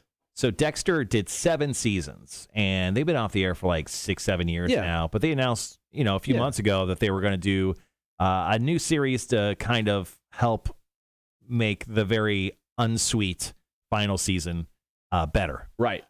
So Dexter New Blood is going to be coming out, I think sometime in November is when they plotted on putting this series out on Showtime. Actually, it premieres on November 7th. It's going to set 10 years after the last time that we saw Dexter Morgan. He went missing in the eye of Hurricane Laura. And then, things are back. He's up in Alaska. That's where we last saw him in the original series. And people hated it, because he had this big fake beard on and it looked stupid. And him just going from a hurricane in Miami to up in Alaska as a lumberjack just seemed ridiculous for the series. But they decided on that anyway. That was a good idea to them. Well, now they look back on it, it was a terrible idea. So they're doing the series. Deborah Morgan, who is going to come back as a series regular. She died, so she'll be coming back as like a ghost in some form or fashion. Okay. Plus, Dexter's son, Harrison, is showing up in the show as well. So if you know the show at all, it sounds like it'll be very interesting, and I'm very excited to see what they do with this thing. But they put out some still images of Dexter Morgan and his son, Harrison, kind of standing next to one another. They put out a picture of Deborah talking to her brother. Right. They were brother-sister in the show, although they were married in real life for a moment. Yeah. Which is weird. But I'm very excited to see this new Dexter show. Once again, it's called Dexter New Blood. It's coming out November 7th, day before my birthday, in case you want to buy me something. And that seems very, very cool. I think they're not screwing this up. I think they're putting a lot of thought into this, and hopefully it's as good as the first couple seasons of Dexter, because Dexter was one of those shows where the moment you watched one episode, you're like, oh, we got to watch the next. Yeah. Let's go. Yeah. Like you would stay up to like 3 o'clock in the morning watching Dexter because it was that damn good. Yeah, I think because then they release it, they edited it because it was on Showtime, and then they did like an edit version and put it out on CBS. Mm-hmm. I think I had watched a couple of the CBS episodes. Oh, they put it on CBS? I want to say, and I don't think they did the whole run, but they tried it. They tried to like edit it up, clean it up for television. Yeah. And I didn't want to say they did like a season or 2 on CBS. Yeah, I mean, it wasn't like overly, there was some brutal deaths, but I don't think there was like an aggressive amount of language or nudity. I don't know. Tony said, rumor is John Lithgow will also appear. Yes, that is actually confirmed. John Lithgow, he was the Trinity Killer in season 4, which was, people talked about that being actually the best season. It peaked at season 4, then they did 3 more that was just horrible. And it just kind of was like a, rolling the ball down the hill kind of momentum swing there. Yeah. Yeah, Chris says, I don't like reboots normally, but I'm stoked for Dexter. Dude, so am I. Very excited. Come over to my house and watch it, but also bring Christmas presents or birthday presents. Actually, both. It's the season. Bring me gifts. Let's see. All right, we've got about 9-ish minutes. Going back to Walking Dead talk real quick. Yeah. I think it'd be super cool. Super cool. They end the series, and at this point, they just do movies. But they do like MCU-style Walking Dead movies I'll be all for it. that are just on like AMC. Yeah. So they take like 2 years off, but in that time, put like a MCU-style Walking Dead like movie series, just completely rebooted. Yeah. No more Norman Reedus. He's out. Norman Reedus can go do Boondock Saints 3. He can do his stupid writing show, whatever. I don't need any more Norman Reedus. I don't need a guy who grunts with an arrow gun anymore just because people are horny about him. That's the only reason he's lived through the entire series. And if that's not the truth, I don't know what is. But if they did like an MCU-styled like series of shows where it focused on like one major character, like Rick and his son, or Michonne, or Andrea, who never got the due that she deserved in the series. Yeah, she died. I forgot about Andrea. Yeah, I think she lived through the entire comic book series. Yeah. Like, and spinning a movie on the governor, but like slowly kind of interconnecting him and doing like an Avengers style like Walking Dead. Yeah, I think that's a great freaking idea. I hope someone at some point has pitched that to AMC, because The Walking Dead, no pun intended, has a lot of life left on the legs of this series. And I think they're rushing it to the end. They're currently doing the Commonwealth story, which is a great story. Yeah. I mean, and have you read the entire Walking Dead series? I have not gotten through all of it. I'm not going to ruin it. Wait, that's fine. I haven't gotten through all of it. But I mean, I like the idea of the movies. I'd be okay if they would, like, every couple years they go, here's where we're at.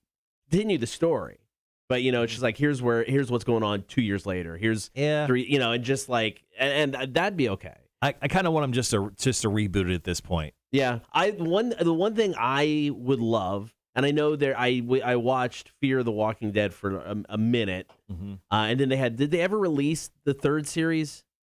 Yeah, they did. Okay, yeah, that was a short series. It was only going to last 2 seasons, and each season was 6 episodes. Okay, and the first one already came out. The second one's coming out soon. I love seeing the world as a whole. I don't even need all of the same characters. I want to see what happened here. What's Australia like during the zombie apocalypse? I'd like to see other parts of the world. Yeah, the world thing doesn't interest me more. I mean, the characters they built in the comic book series are very intriguing. Yes, they're great, and I think there's something there where they can kind of interconnect an MCU style like movie thing, but on TV. I like that idea.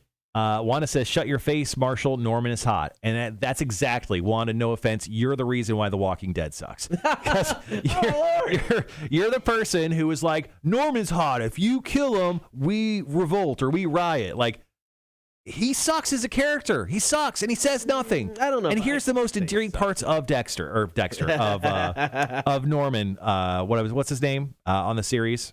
Daryl. Yeah, Daryl. His name's Daryl, for love of God. No one, name one Daryl you like in real life. No one. You got a Daryl you like? I honestly can't think of a Daryl I like. No. Exactly. So his name's Daryl. So they gave him a crossbow to make him different. Cool.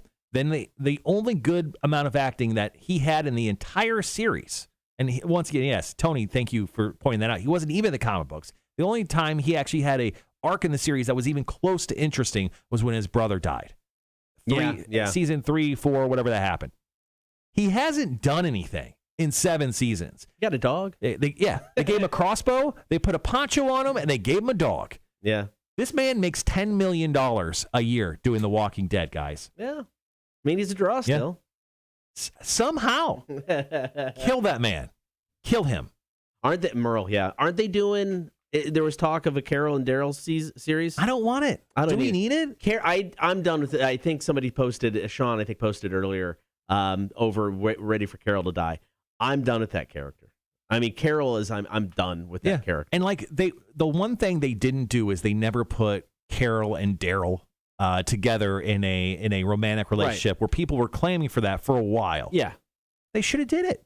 It would have made those characters more interesting. Instead, they had like Carol bang the lion guy, who I can't think of his name right now. Ezekiel. Like, no, that doesn't happen in the it doesn't happen in the comics because that's just another character. That's a character that dies very quickly. Yeah. In the comic book series. Like, spoiler alert. And I don't like that the TV show killed off Jesus so soon. He's dead? Yeah. Wait, which one was Jesus? Yeah, Jesus Christ. sorry. Bless me. But such a great character. Yeah. I mean, and I liked him in the TV show too. Yeah. You know, I thought he was a good character in the book, good character in the TV show. I was shocked that they offed him. Yeah, and that's, I think, one of the reasons too when I was watching the series. I'm like, Jesus is so great in the comics, so great. Hey, you should go back and, I mean, obviously the comics are done now. You should go back and. I've got the first 3 compendiums. There's one more that I haven't. That it's out. I just don't have it yet. Yeah, you should definitely look into it. Yeah, there's a 4th compendium. I want to say in the 3rd compendium ended right with the heads on the pikes. Okay. I think that's where that one ended. So what I'm going to do is I'm going to so when it comes to like birthdays here around the radio station, usually a couple of the guys will team up and buy another guy a birthday present. We'll take them out to lunch. That's what it was pre COVID, right? Because we're nice people. So last year I recommended that we buy some gifts for Kotter with Jake. Jake's usually the guy that I team up with. So I offered to buy a couple things, and Jake just kiboshed them. So I went with something completely different. But then I told you those gifts. Yeah. And you were so bummed that you didn't receive them because you're like, those were great ideas. Those are awesome ideas. Yeah. So it's funny. I think your daughter wound up buying you wrestling boots because that's what we were going to do. We were going to buy you wrestling boots. Yeah. So anyway, I am not asking Jake to join me in buying you any sort of gifts. I've already purchased your gift. I bought it last December. Jesus. Yep. Nice. Last December, I purchased your gift. There's a piece that goes along with it that I haven't ordered yet. Okay. But I'm still obviously we got some time. Got some time. So your gift's already been purchased. Jake has no part in this. I just want you to know your gift will not be screwed up this year. That's funny. All right. Carol is still alive. Yeah, in the TV show apparently she is, Chris. All right, right? She's still alive. Oh yeah, she's still there. Walking Dead got super boring to me after season 4, I think. Haven't watched it in forever. Yeah, same here, dude. I think I lasted to season 8. Yeah, we made it because we had the bit in the afternoon. We made it quite a bit. I mean, in the beginning, so good. I mean, it was such a great idea for a television show. I think they did such a great job with it. And then, unfortunately for me, it's like when they brought in Negan, that's when it just fell apart. Which is insane because the character is he's the best anti-hero of the entire series via the comics. Negan should have been, when you talk great TV villains of all time, he should be in that conversation. Mm-hmm. He's not because of how they wrote the character. Yeah. Charles goes, I'll admit it, I've never watched The Walking Dead. I can't say you're better for it because it is a great show. It was a great show. But at this point, you don't need to watch it. No. What you need to watch is Brand New Cherry Flavor. Thank you, Mac, for pointing that series out. Gosh darn, is that good. Now, I'm not done with it yet. There's still 2 more episodes, but I'm 6 episodes through. It is so much fun. Okay. Is it coming back, or is it a one-off? I don't know. I don't think they've announced anything with that yet. I hope it's just a one-off, just because the series, I mean, we're in the final 2 episodes, and I don't know how they could really extend this. I hope not, but probably. Yeah, it'll probably go for like 4 more seasons. It'll be utter garbage. All right, we got about 45 seconds. Going to talk Green Bay Packers. How the coach, Matt LaFleur, wants to ban the wave. That's how actually his name is pronounced. If you say it LaFleur, you're a dickhead. You got to say it LaFleur. LaFleur. LaFleur. Does his last name just translate to the ground?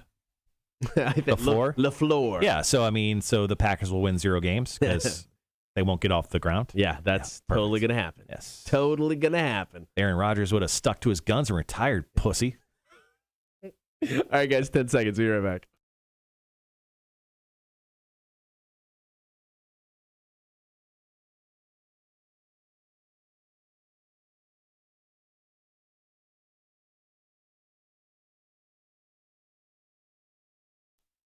Marshall, are you for or against the wave at a sporting event? I'm for. It's fun. Okay. I agree. I'm not anti-wave at all. Yeah. I know some people are. And one of those people is Green Bay Packers coach Matt LaFleur. He is asking Packers fans not to do the wave, at least while the Packers are playing offense. What is he, the fun police? Yes. Yeah, don't have fun while we're scoring touchdowns. Shut up. He said, we're going to have some talks with some people in our building about how we can help educate our fans in certain situations. So you're saying the fans aren't educated. So you're saying the Green Bay Packers fans are dumb. Matt LaFleur. Well, isn't that what you've been saying for years? Well, yeah, but But I love how he comes back. But I love our fans, first and foremost. I think we have the best fans in the National Football League. The support they show when we're at home, when we're on the road, is second to none. So I always want to start out with that before I become critical of them. oh, get out of here. So he wants the Green Bay Packers fans, while on offense, while scoring touchdowns. They have the best quarterback in the league. Yeah. It hurts my soul to say that, but it's true. Aaron Rodgers is the best quarterback. They said during offensive downs, like third down, they want them to be stunningly quiet, like little mouses in church. They don't want them to chant, "Go Pack Go," or do the wave. I don't know how the wave is distracting. I don't either. Is it because it's so much fun the players actually want to do the wave with them and it would cause a false start? I would love to see that. They come down. It's just the linemen do that. That would be great. I don't know. Has that happened before? Maybe it's a continuing issue with the Green Bay Packers offensive line. But this is just offensive to me. This isn't golf, guys. Yeah. It's football. Noise is made. It's loud. It's raucous. Yeah. You want to have a good time. Now, Aaron Rodgers has brought something up like this before. He said to do the wave or chant "Go Pack Go" when it's like third down and 10. He goes, it's okay when we're up 31-12, but when it's 31-all, that's kind of a big deal. Please don't do that. He said that before, and I get that as a fan, and I will comply with Aaron Rodgers' request because if I was a Packers fan, that's my quarterback. Right. And I'd be all about that. And yeah, in that situation, if it's a tense situation, 31-all, yeah, I'll shut up and sit down. No wave, no Go Pack Go chant. But if we're up like 20 points, I'm screaming my head off. Yeah. I'm shouting at the other people who came to the stadium wearing a stupid Lions jersey or whatever. I would just be screaming at them and screaming Go Pack Go and just screaming my fandom. I mean, being told not to do something after I paid $150 for a ticket, like $100 for parking. I ate your crappy hot dogs, which are probably not great, especially even in Wisconsin. I'm just imagining everything. Green Bay's terrible. Covered in cheese. Yeah. No one's pooping there. Absolutely. Everyone's constipated. There's just gas. I mean, maybe that's why the climate's so terrible. Maybe it's because of Green Bay, Wisconsin. But I'm just saying, don't tell me what to do. I paid my admission. I can do where the hell I want. Now, typically, like on the jumbotrons and stuff, they'll give you instructions: chant defense, chant this. So Coach LaFleur wants to use the screens in the stadium during games to tell people to be quiet. Can you imagine? It just flashes up. Shut the hell up. Hey, he's taken away my freedom to be loud at a game, okay? I have a freedom not to get vaccinated, and I have a freedom not to chat whatever I want or do the wave. And you know what? I'm probably going to do it. So according to him and some people, the wave is annoying. But there are other things that I think a lot of people will find annoying at sporting events. So coming up next, Marshall, we're going to run down some of the things we find annoying when we're at a sporting event. If you've got one, you can text it to us, 800-394-1061, or drop it in the chat. Here's new stuff from Fozzy. The tune is called Sane. Kotter and Marshall Show. Rock 1061. Green Bay Packers suck. Screw them. That's going to backfire.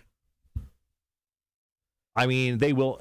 No one in Green Bay is going to comply with this request. No. Not at all. After paying $260 per person, you're going to tell me to shut up? And after I paid to see you? I mean, I don't know. And once again, I didn't hear him say it. I'm reading it. But it's like, I get what he's saying. And I think if you need to come at it a different way.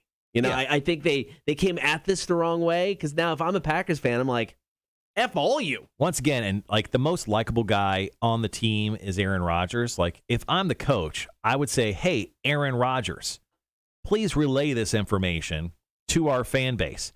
From me, people don't like me. I'm a coach. I could be gone tomorrow. Someone else could be in here. Yeah. It does not matter. No one is a fan of a coach. Right. Now, there's coaches that are revered, like Bill Parcells, Bill Belichick, pretty much any guy named Bill who's a coach. All those guys are revered. But you could be gone in a second, and I don't care. Yeah. But if you're a star player, you could tell us pretty much whatever you want, and I will possibly comply. Yeah. No, I get that. Depending on how drunk I am. By the third quarter, very. Oh, Mac, thank you for sharing that. She goes, annoying at sporting events? Kids. I mean, parents not keeping up with their kids. Yes, we know. We understood. The fans suck. So do the Vikings fans. I agree. I think this is definitely going to backfire. I've got 3 things on my list. Just I got 4. And most of them are kind of small. I mean, nothing drastic. We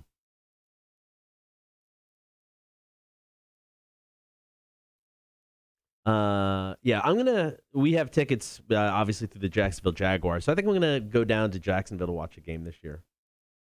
So I've been to, how many pro football games? I've been to 2 pro football games. I went to one of Falcons-Chiefs game up in Atlanta. Yep. And then when back in the day when we carried the Panthers on Rock. Yeah. I went to, it was 49ers because it was before quarterback kneeled. Colin Kaepernick? Yeah, Kaepernick was still with the team. Oh, okay. So, it was Kaepernick because the people behind me, not fans of Kaepernick. Yeah, I saw Bears Packers in Soldier Field, and the Bears got absolutely shit kicked. Saw Bears Chargers where Jay Cutler threw the winning touchdown in the end zone to Zach Miller in San Diego, which was incredible. Okay. I saw the debut of Blake Bortles, the boat, in Jacksonville versus the Colts. I saw Panthers Eagles up in Charlotte because we had some Panthers tickets once. I think I've only been to 4-ish games. Yeah. I've only been to 2. I think I'm gonna go probably to 1 Jags game this year, some fashion. But that's probably it. Sean says, do they still have the swimming pool at the Jag Stadium? They do. They absolutely do. Oh yeah, because they featured it in the AEW when they did their Stadium Stampede match. Forgot about that. All right, guys. 10 seconds. Be right back.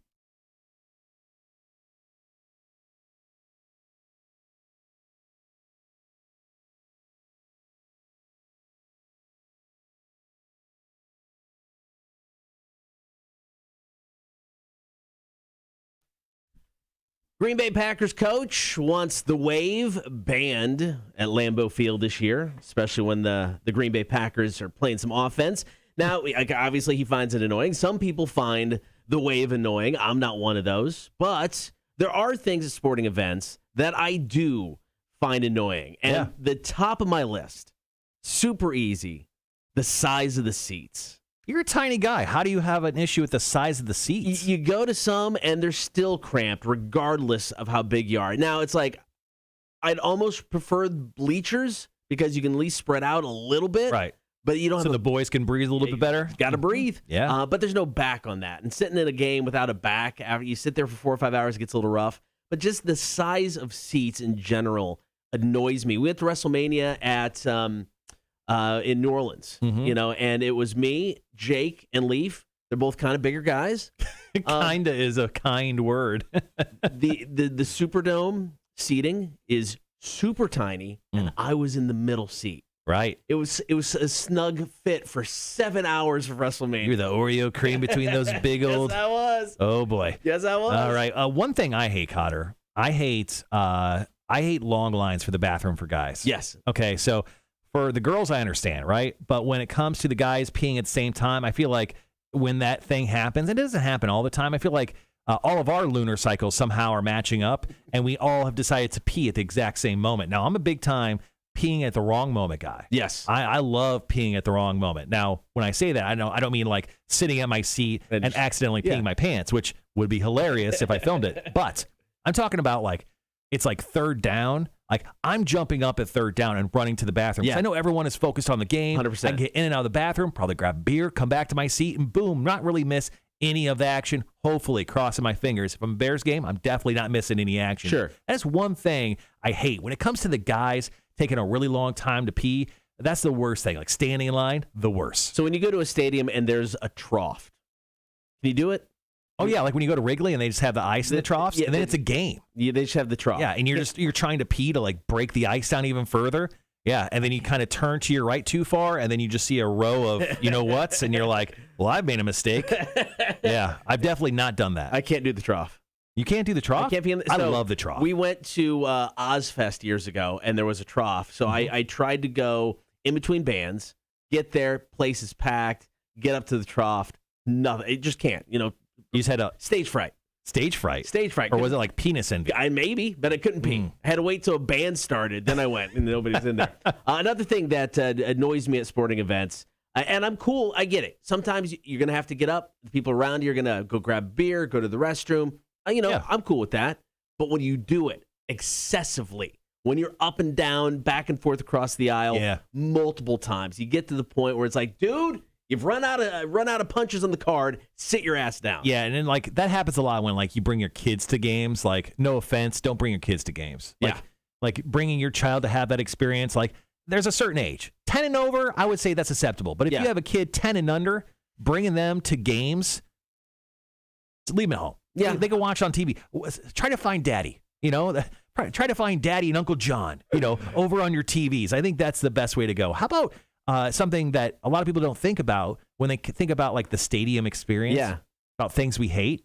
How about getting out of the stadium? Oh, dude, Mercedes-Benz Stadium was the worst experience I've ever had in my life. Now I was sitting very high up. But I went and saw a Falcons-Saints game. Saints won. Sorry, guys. But getting out of that stadium, I'm not kidding. It took me an hour from when the game ended, 60 minutes, to get back to my car. And I was parked about 300 yards away from the stadium. When WrestleMania was up in New York, and it took us over 2 hours to get out.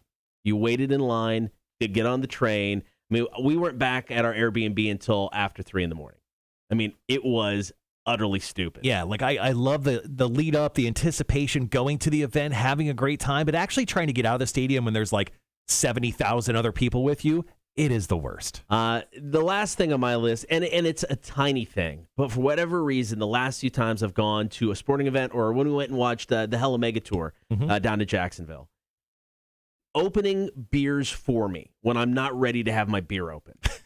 I know, it's stupid. But when you buy a beer, they open it for you, or if you have like a soda, they take the cap. They won't give you the cap. Yeah, I hate that. I hate that. You know what? I kind of have one about beer, but it's not that. I hate not evenly priced beers. If you charge me $11 for a beer, I hate you. But if it's a solid $10 or $5, or actually, sorry, $6, whatever even number, I love it. I love even priced beers. If you give me like $11.50 beer, I hate you. Well, I don't know. I just hate numbers. I guess I just hate numbers. We've well established that. All right. If you have any annoying things or things you find annoying at sporting events, hit us up with the text 800-394-1061. You can also comment on the chat. You can get the stream at Facebook, YouTube, and Twitch. Coming up next, Hefe 2, the new music beta fish, is selecting a new song. Choices are Black Label Society, Set You Free, or Nathaniel Rateliff and the Night Sweats, Survivor. Hefe 2 is coming up next. Rock 106.1. Hefe seems to be doing good today. He ate good today. Sean says, can't do the trough. It's too tall. What? He said, I've been to the Vikings and Dolphins right before I moved to Minnesota, and then I went to the Dolphins at Vikings after moving to Minnesota. You can't do the trough. Like, you just like emotionally can't do it? Because I can't stand the people who are constantly going to get refreshments or whatever. You know what I hate? When you sit down next to someone in a stadium, you obviously probably don't know them. They talk to you, but they try to talk to you the entire time. Yeah. I hate that. I absolutely hate that. I went to an event and I was having a great time. I had great seats, but I had this guy who was like, yeah, I flew in from California. I was like, cool, great story. And he's like, oh man, can you believe this and that? I was like, I don't care. I don't care about your emotions. Yeah. Look at this, making his long-awaited return. Clean Marine 71. Clean Marine. It has been a while. Glad to hear that you're settled back in the Maryland. Glad to hear from you, man. We need you on the second half of the show, man. Oh, that was a dig at Kotter. Yeah, there you go. That makes sense. Yeah. Sean goes, I just can't stand people who just blab on and don't even pay attention to the game. Yeah, that is the worst. Yeah. Yeah, I don't want to hear a backstory about someone on the team. I don't want to hear stuff about you. Like, initially when we meet, when we're at a game, hey, what's your name? Oh, Mike. Hey, Mike Marshall. Nice to meet you. Right. Cool. Where you from? I'm from this place. Oh, cool. Yeah, I'm from this place. All right. Game on. I do not want to talk to you at that point. After that, maybe a high five. Maybe if we're cheering for the same team pre-COVID, I would smack hands with you. High five. That would be it. I do not want to talk to you after that. Clean Marine. No, I'm glad to hear that you're getting in your digs. Good old Maryland, man. Good to hear. Glad to see you back at the stream. Hopefully you're able to join us here every day once again. All right, guys. Coming up next, Hefe picked some new music for us. You said it's between Black Label Society and Nathaniel Rateliff. That's exciting. I haven't heard anything from Nathaniel in a while. This is very much a hymn song. You know, it's his kind of vibe. Yeah. I like him a lot. Not somebody that, we're going to get a lot of spins here at Rock 106.1, but Son of a Bitch, that song, still one of my favorites. He's somebody I want to see live. He's got like a 7-piece band. I would love to see that show. Yeah, I think he would be very cool to see. And I don't know what kind of showrooms he plays, but man, it'd be cool if we could get him down to like District Live. Yeah, downtown awesome. Savannah. New room. Be very cool. So I'm buddies with Tyler Gray. You may know him from the Bananas. He's like the on-field hype guy. Yeah. But he also works at Plant Riverside. And actually, I think on his Facebook page, he was actually just putting some stuff from the new venue up. Some video of a band playing, and it sounded really good. I mean, the band sounded tight. Don't know who they were. Right. But I'm excited to see this new venue in action. I want to know how the experience is. Talking about like going to stadiums and stuff. How easily can I get in and out? How's parking? I know it's downtown, so it could be challenging, but I'll park at Jefferson Street Garage. Don't matter. I mean, I think that's a pretty safe spot to park when it comes to shows. Yeah. Because, the beauty of it when you're downtown, parking does suck, but you could walk everywhere downtown. I mean, nothing is that far. But yeah, Jefferson's usually my go-to.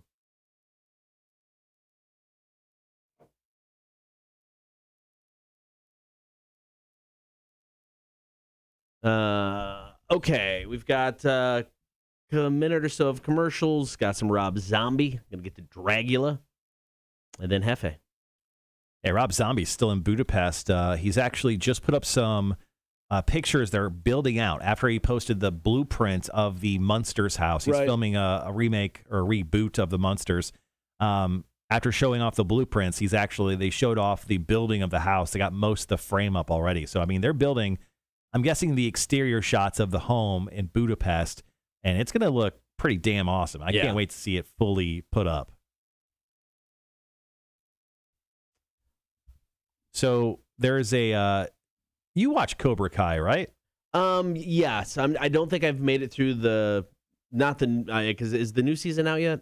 The last season, season 3, came out last December. And there's another season coming out this December. So I am not all the way through that last season, but yes. So Cobra Kai fans are going to now be able to stay in the famous mansion featured on the show because the new buyers have decided they're going to make it an Airbnb. So that's awesome. This almost 10,000 square foot home, which is actually located in Marietta, although they say it's in Encino, California, just went under contract for $2.4 million. They're going to close, and the new owners are just going to Airbnb this thing out as the Cobra Kai mansion. The show is still going to continue on, obviously, so you might as well try to make a bunch of money off this. They go, it's an anonymous buyer, but the house is 6 bedrooms, 6.5 bath, a Villa Flora mansion they're changing it into that luxury Airbnb.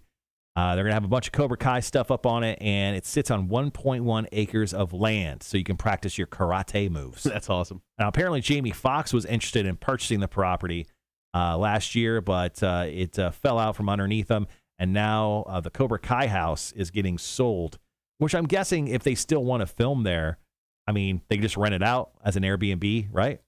They don't have to pay an extra price. Yeah. Or maybe it's free because they'll get continued looks at it on the show, it's probably what I would do. I would give it to the movie company for free or like a really low fee. Yeah. For a couple weeks, and then I would just be like, give me some Cobra Kai stuff that I can hang in the house. Yeah. And then obviously it's featured on the show. Yeah. Essentially, it's just a very large ad. Right. Yeah. I like that. All right. Got about 2.5 minutes.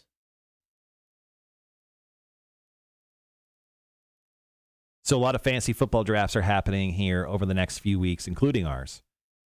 So on a stream yesterday, Austin Eckler, who's been often injured, running back for the Los Angeles Chargers. I always say San Diego, so good for me.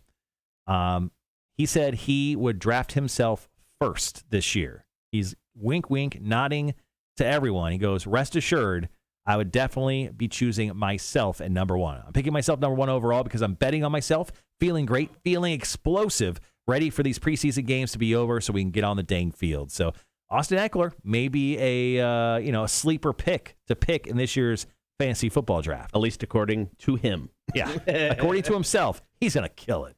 So if you want to get in on our fantasy football league, all you got to do is go to the website, rock1061.com. Get signed up, 12 spots to fill, and then we're actually going to have an in-person draft. 12 spots to fill, name your sex tape. We're actually going to have an in-person draft for the first time. You can do it from your house if you don't want to come out to Debilation, but it's going to go down at Debilation on Saturday, September 4th, same day as Cake Day. That starts at 1.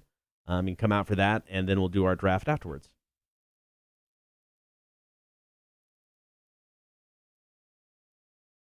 All right, 1 minute to go. 1 minute to go. So Corey Taylor, even in a COVID-fueled nightmare, which he currently is living, is doing interviews because he's so great at talking. He's fantastic at nonstop talking. Yeah. In a recent interview, he said that the Master of Puppets album is the perfect heavy metal album. He goes, there's no fat. I mean, you could put it on, listen to it. The only bad thing I can say about it is that it's too short. Okay. So the perfect heavy metal album, according to Corey Taylor, is Metallica's Master of Puppets. Interesting. Thank you, Wanda. Good luck with the rest of your day. All right, here we go. 15 seconds. Be right back. See you later, Wanda.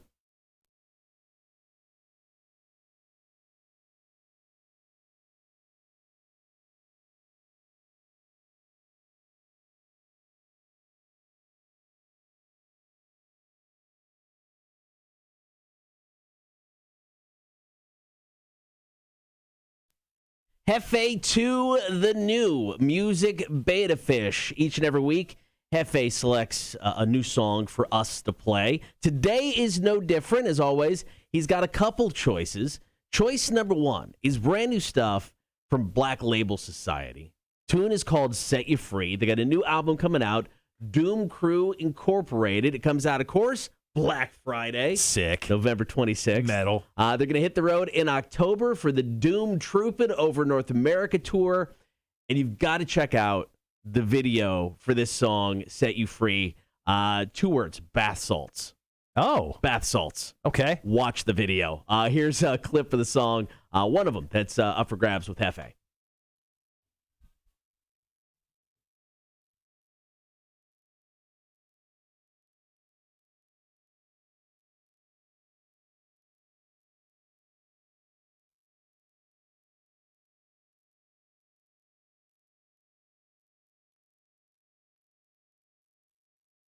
All right. It's Black Label Society, Sounds good, man. Sounds good. The other choice, Nathaniel Rateliff and the Night Sweats. Love these guys. 7-piece band.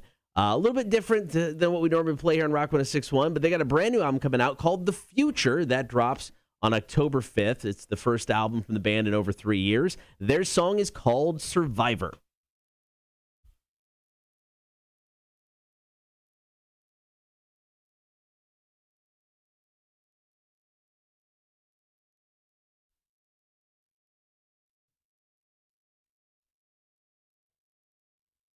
So there you go, brand new stuff. Yeah, like real jammy there. I like that, man. That's I good. know, I do too. So it's Black Label Society or Nathaniel Rateliff and the Night Sweats. So you ever woke up and you're like, I literally cannot get out of bed?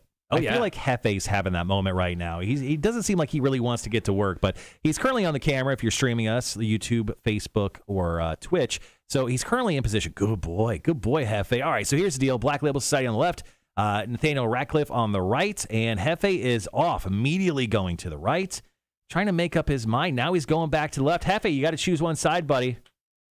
Okay, all right, and one last chance, bud. Are we going with left? We're going left. We're going Black Label Society today. All right, it is Set You Free. Brand new stuff from Black Label Society. Thank you, Hefe, too. Kotter and Marshall Show, Rock 106.1. It took a second to get Hefe going there.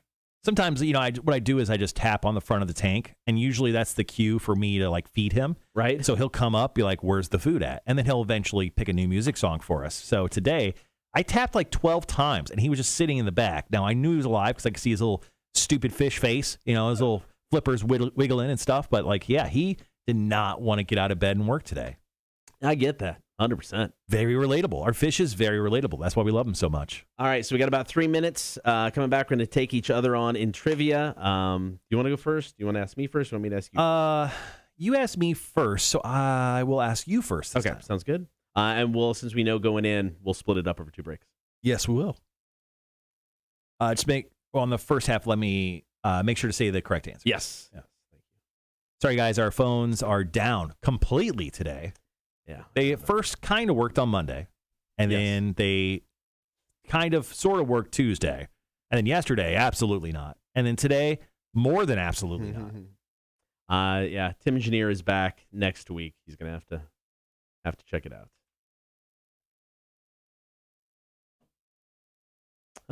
So yeah, tomorrow I get to sleep in a bit. Pretty excited about that. I have a phone call tomorrow morning at 9:30, a Zoom call. Get to hear some new Mastodon. Cool. I'm excited about that. So I get to check that out. But yeah, I get to sleep in tomorrow. Recording the Latin Lunch with Lisette tomorrow. Mm-hmm. So that's kind of nice. Got about a minute and a half coming back. First round of trivia. So every year around this time, in about a month or so from now, my wife's birthday. So for the last couple of years, I've bought her a cameo. I've done I've done the Crypt Keeper, and then I did someone else. Who else did I do? I did someone else. Yeah, I don't remember.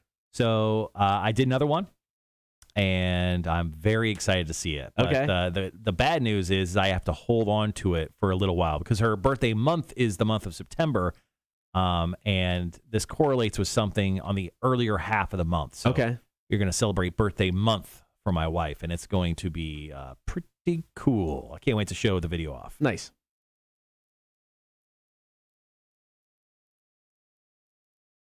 Plus, Cameo's having like a 25% off sale right now. So if you, want to give your loved one a cool little message from a celebrity, now is a great time to go to Cameo. Can you use Cameo and it's like, hey, we want to cut stuff for our show? Absolutely. Nice. Yes, you can. All right. Sometimes they charge more for that. But I get that.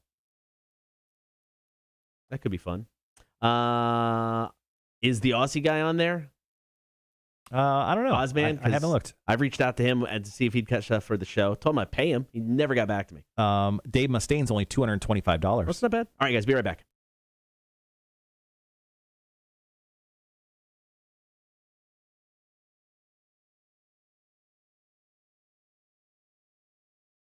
Thanks for hanging out this morning. It is the Kotter and Marshall Show. Are you smarter than a community college dropout? Brought to you by the Savannah Bar Crawl. Marshall and I are going to take each other on in one vicious round of trivia. Let's go. Like right now. Yeah, right now. Yeah. Oh, am I quizzing you first? You're quizzing me first. Yeah, that's what I said. Sorry. Yeah. I don't know why my brain told me the other way. But you know what? That's absolutely fine. Kotter, let's go. 7 questions, 60 seconds. If for some reason you don't know the answer, feel free to say pass. If you do, you know what you are. And, of course, your time will begin after I ask the first question. We do have a couple multiple choice questions in this quiz today. Okay. I'm ready. So I will tell you beforehand when we get to those questions. The first question is multiple choice. Are you ready? Bring it on. All right, here we go. Morello is a variety of which fruit? Cherry, orange, or pear?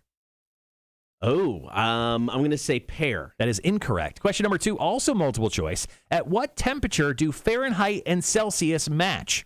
Minus 20 degrees, minus 40 degrees, or minus 80 degrees? I know this, but I don't know this. Minus 40 degrees. That is correct. Okay. You do know it.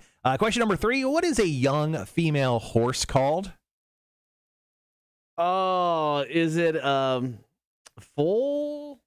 Incorrect. Okay. Question number 4, how many strings does the common bass guitar have? 4. That is correct. Question number 5, the natural wonder of the world lies off the east coast of Australia. Which natural wonder of the world lies off the east coast of Australia? Great Barrier Reef. That is correct. Question number 6, which British rock group released a debut album called Parachutes? Oh, that's Coldplay. That is correct. Question number 7, what is the name of Johnny Depp's character in Pirates of the Caribbean movie franchise? Jack Sparrow.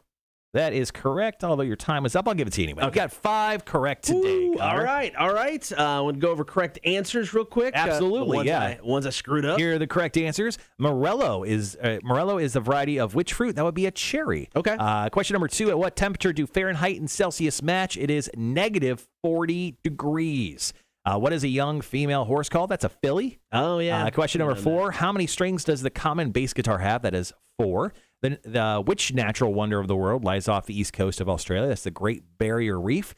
Question number 6, which British rock group released a debut album called Parachutes? That is Coldplay. And our final question, super easy. What is the name of Johnny Depp's character in Pirates of the Caribbean movie franchise? That is Jack Sparrow. All right, we'll quiz Marshall coming up next. Are you smarter than a community college dropout? Brought to you by the Savannah Bar Crawl, Rock 106.1.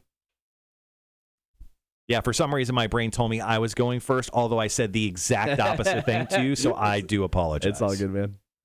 All right, we're going to come right out of stuff. Cool with me. Elaine the biker. Philly! I know. Well, someone was just like, you hear the answer and you're like, yep, I'm a dumbass.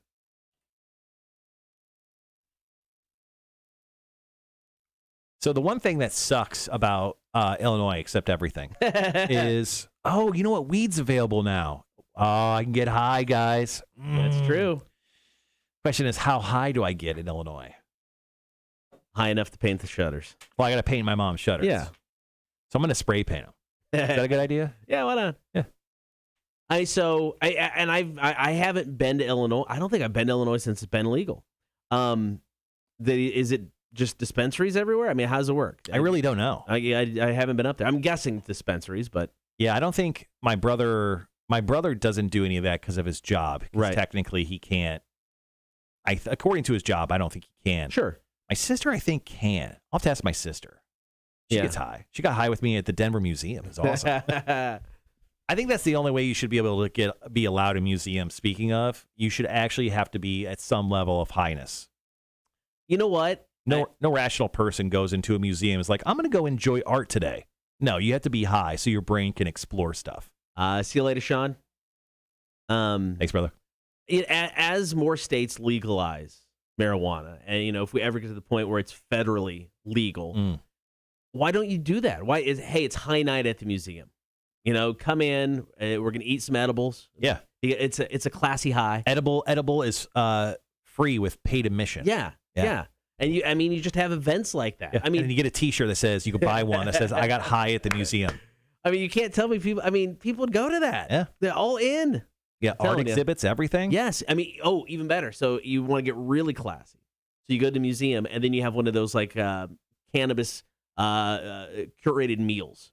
Oh, where you sit down for some, that costs extra. Oh, yeah, but you sit down for some great food. Cannabis was used in the making of the meal. Oh, I'm in. I watched that cannabis infused cooking show on Netflix that had Khalees, the girl who sang "Bring the Milkshake" to the milkshake song. That's a great show. I loved it. And those guys, I've never seen anyone as excited for their job as them. Yeah, well, every day. I mean, they had guys who had tolerances when it came to smoking and eating weed, and these guys were getting ripped. Off the planet ripped. I would have been knocked out after appetizer. Yeah. I don't partake a whole lot, so my tolerance has got to be way low. Yeah. So I would have been out. Yeah. I should just like spike my mom's food with some THC. Rhett, the black high event instead of the black tie event. Oh, I like Genius. it. Yeah, I'm gonna Genius, trademark Rhett. that. That's mine. That's great. That's mine. Love it. Yeah, I think I'm just gonna get my mom high. Yeah. Her hip's been hurting her. She's gonna have hip surgery next month, so maybe it'll help. So here you get her high, and her hips Mm-hmm. maybe don't hurt as much, and she just thinks it's you, not knowing it's just the weed. You know, she's like, Marshall cured me. Yeah, and then she like redoes her will and then puts more money towards my name. Yeah, so my mom's getting a hip surgery, and I was talking to my sister yesterday, and she's like, Mom redid her will. And I'm like, oh, she did? And she's like, yeah, she thinks she's going to die because of the hip surgery. I'm like, my mom is the, if I'm optimistic in any way, my mom is the exact opposite times 20, which I don't think I'm a fairly overall negative person, but she is the black hole of bad times. My dad had hip surgery a while back. It's not bad. He's got a fake hip, and then he's got like a fake knee. Oh, he's got all the fakeness. He's yeah. The Aussie guy is not on Cameo. Balls. There is the Aussie Logger, who's a TikTok star. He's available on Cameo. I don't know. I want Ozman reviews. I'm going to reach out to him like every month or so. Reach out to him every day until he responds to you. He just blocks me. The Aussie Logger on Cameo, $7.50. All right, maybe. We'll pay you 10. Cut these lines. All right, we've got about 45 seconds. Mm-hmm.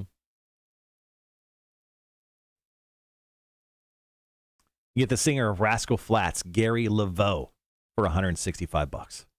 That seems like a deal. Drew Brees for $563. This is with discounts currently. Whoa. Bonnie Wright from the Harry Potter series, $150. Which one's Bonnie Wright? The red-haired young kid, love interest. To Okay.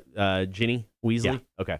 Ric Flair, $375 currently. That's, I mean, I love Ric Flair. I wouldn't pay that, though. That seems cheap for Ric Flair, but maybe not. I don't know. All right, guys, be right back.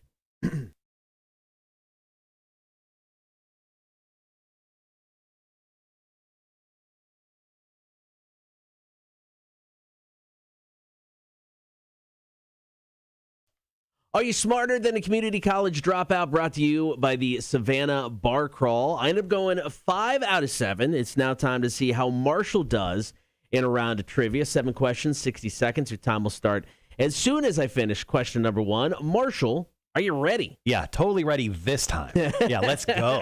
All right, here we go. Question number 1. Which McDonald's sandwich has more calories? Is it the Big Mac or the Quarter Pounder with cheese? Oh, that's a great question. There's that extra bread in the middle. I got to go Big Mac on this. That is correct.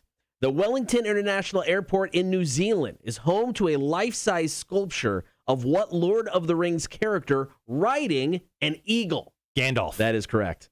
What year is Red Dead Redemption set in? 1811 or 1911?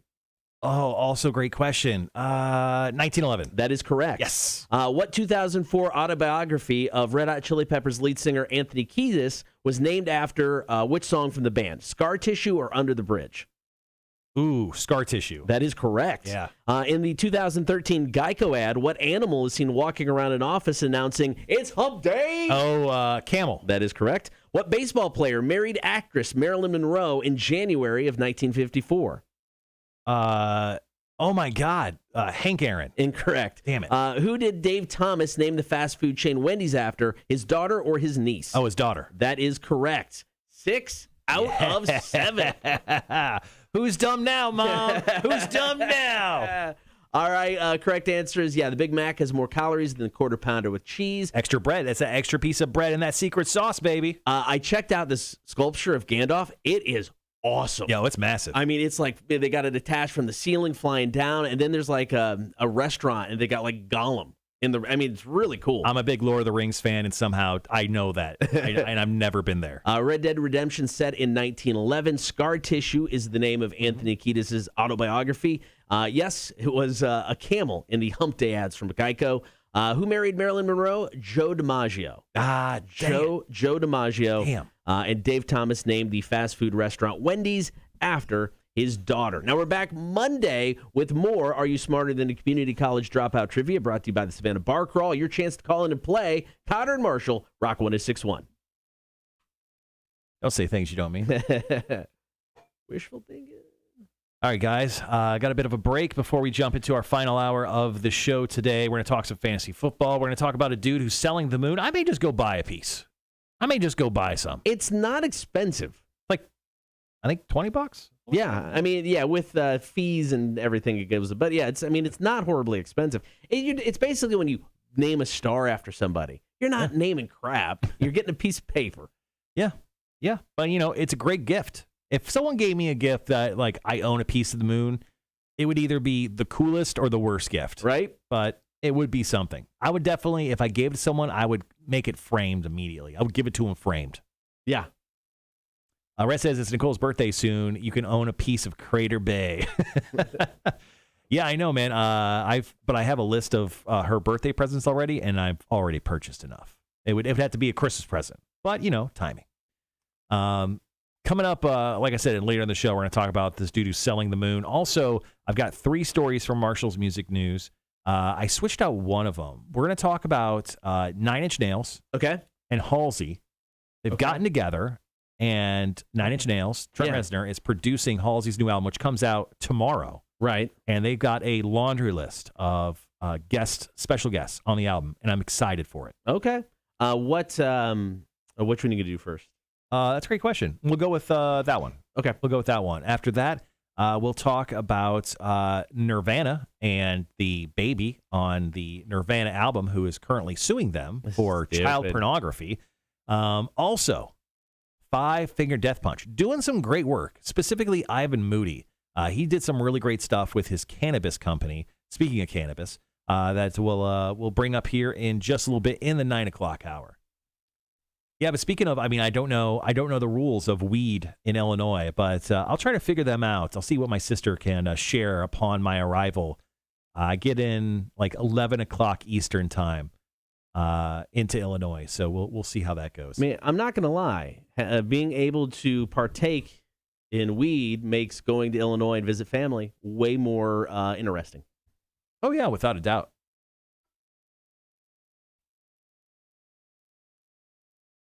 I was talking to my mom yesterday, so she has a laundry list of things she wants me to do. Currently, it's 3.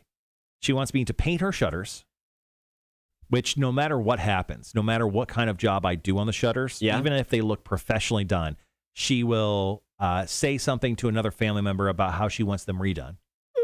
And then she wants me to fix her. She has a running toilet downstairs. Super easy fix. Yeah.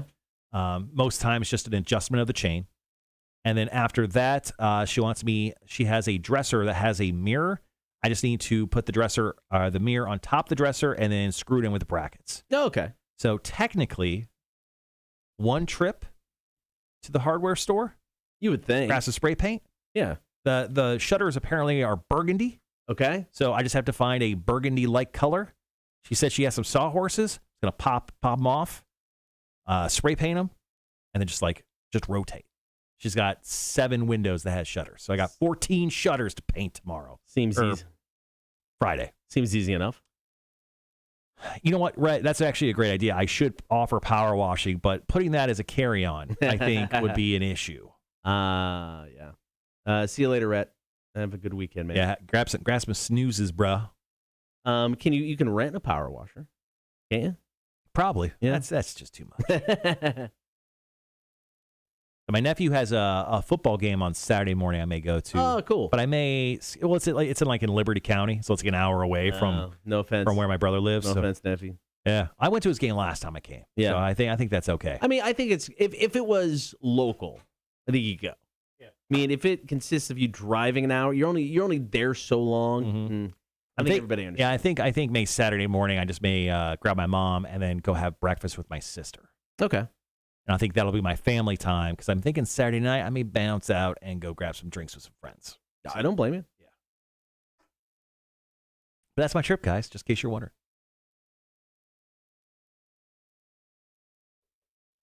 Got to hydrate before I jump on the plane.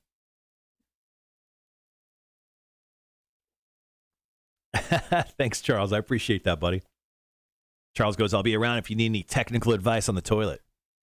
Nice. So my mom bought this house from an artist. Okay. An artist who was living in Deer Creek, Illinois. Stellar career. Yeah. So there's a basement to a fully furnished basement, and essentially it's like almost like another, like it's another portion of the house. Like it could be rented by someone, and it's got like a laundry room and a bathroom. It's got a living room with a fireplace. Oh, like nice. it could be like an entirely separate apartment if she wanted it to be. Right. So that's where I'll be staying. But apparently this guy was just like almost a hoarder. So like when she moved into the house, it was like there was paint over everything, and she's had to like repaint everything downstairs. Oh. He never used the bathroom downstairs, so like bugs would go into the bathtub to die. So Gross. apparently it's clean. That's good. Apparently. That's a plus. Charles says 14 shutters, 28 cans of spray paint. That sounds like so much spray paint. I don't think that's true. Is that true? That's a lot of spray paint. Yeah, there's 14. So there's like 7 windows with shutters. And it's a burgundy color. Apparently the burgundy has faded, and she wants me to redo them. Okay. I don't think it'd be 28 cans. Do you, Charles? I mean, you would obviously have a good idea. Should I just go with like a regular gallon of paint? Yeah, that'd be harder. More work. It'd be a lot more work. Yeah. And I just don't care that much. I'm a terrible son. Okay, cool. Yeah, I knew that.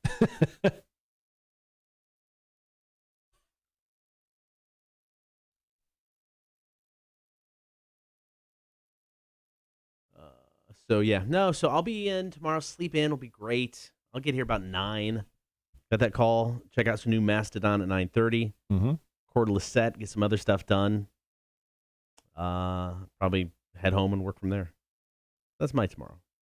So Cameo has categories if you want to get cameos from certain actors. Yeah.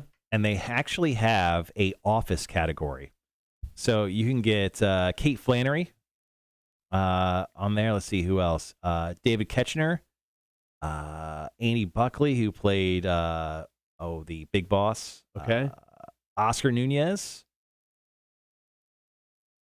Wow, they actually have quite a few actors from the series, and some are egregiously expensive.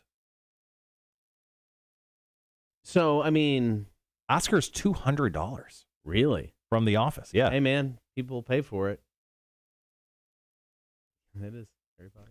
So, I mean, they have to do decent on this, right? I mean, the people that do Cameo, I mean, it's got to be a decent amount of income for them. Brian Bumgarner, who plays the fat guy from accounting. What's his name? Oh, yes, him. Yeah, he literally, this is all he does. He does cameos. Really? Hey, this is how he survives. He makes that and some residuals from The Office. Holy crap. He doesn't even work. And his wife is Smoke Show. 10 out of 10. Really? Yeah, and he's just a big fat bald guy, and it makes no sense. Now, I mean, he's got, for him, he's got the advantage of being on a hit TV show that, you can watch pretty much round the clock whenever you want. Yeah. So, I mean, he's got a little bit of advantage there, but that's crazy that they can just make that kind of money. So he played Kevin Malone. Oh, there you go. And that's his wife. Well That's played. his wife. That's off to that guy. Yeah, it's incredible. And like he has not aged well. Really? He's aged like a pumpkin in December. I mean, he looks horrible. And he still has a smoking hot wife. I think they have a kid together. Charles, I think they are that's actually a really good question. I don't know. My guess is vinyl. Maybe. All right, so I'm checking out the Harry Potter category. And I mean, it's like some of them is like, okay, Tom Felton, I know who that is. All right, that guy, I know who that is. They need to put their character's name on some of them because I'm looking at, I'm like, I don't even know, who are you? Like, who's that guy? Who's that guy? I don't know. Give me a character name. Maybe he wore a lot of makeup. Maybe. Sean just shared a story with us. This is actually new. This is as of today. Police, woman arrested Tybee Island Beach for pleasuring herself with a sex toy. I feel like we heard this story, but this is as of today. Okay, because, I thought we did. Police on Tybee Island say a woman is facing charges after she allegedly caught using a sex toy in public. Wow. I would actually like to see her use that sex pipe. According to police obtained this week by WJCL, Christina Ashley Revels Glick, 34, was arrested on charges of indecent exposure and disorderly conduct. A witness who was sitting on the beach with her family near the 2nd Street crossover reportedly saw Revels Glick, great name, of Richmond Hill, lay out a towel near her family in the late afternoon, then pull out what appeared to be a vibrator from her bag. She stated the female was masturbating. She could hear her moaning. And after about 5 minutes, the female gathered her belongings and left the area. The witness provided police with a video, yeah, freak, she took, which appeared to corroborate her claims. According to the report, as the witness was speaking with one officer, the two officers located her at a nearby restaurant and placed her into custody. During the booking process, Christina at the Tybee Island Police Department, she uttered that she was sorry for what she did. She also uttered that she did not think anyone saw her because it only took her 20 seconds to orgasm. Nice. Police took photos of the vibrator to log as evidence. Sorry. That's funny. Good for you. You little wild stallion, Christina. We don't judge people for acts like that. We're a sex-positive show. So Do good your for thing, you. man. Do your thing. Just not in public, in front of kids, maybe. They didn't say anything about kids. Well, her family. It was weird that she was near her family. They said she was there with her family. No, I thought she said she was near the person who saw her she set up near her family. Oh, okay. I misunderstood. So that's why I was assuming kids. Did her family have kids, or was it just her and her husband? The husband was like, if this was over on Hilton Head Island, they would have got her number and just met up with her later. It's true. I'm still on this cameo thing. I'm surprised how cheap some of these wrestlers are. Yeah. Christopher Daniels. I mean, with the deal, it's just $23. Rhett says, sorry, Rhett, that story was amazing. Thank you for sharing that. Charles says, if they're vinyl, you may be able to armor all them. Okay. I may message you on Friday. She was near the witness family. Damn.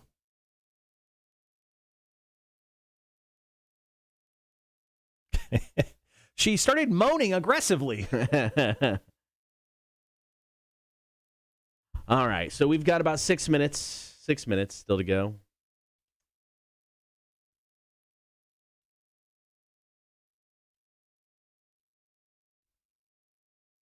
What a day at the beach for that lady. She's like, yep, just gonna orgasm real quick and go grab a pina colada at Fanny's. Stuff up and go. I mean, so she didn't think anybody saw her. This is her thing, right? She gets off on the public thing. Why wouldn't you go to the far corners of the beach where there literally is no one? Yeah, there's better options. Yeah. So this just gets her off. Yeah, she should have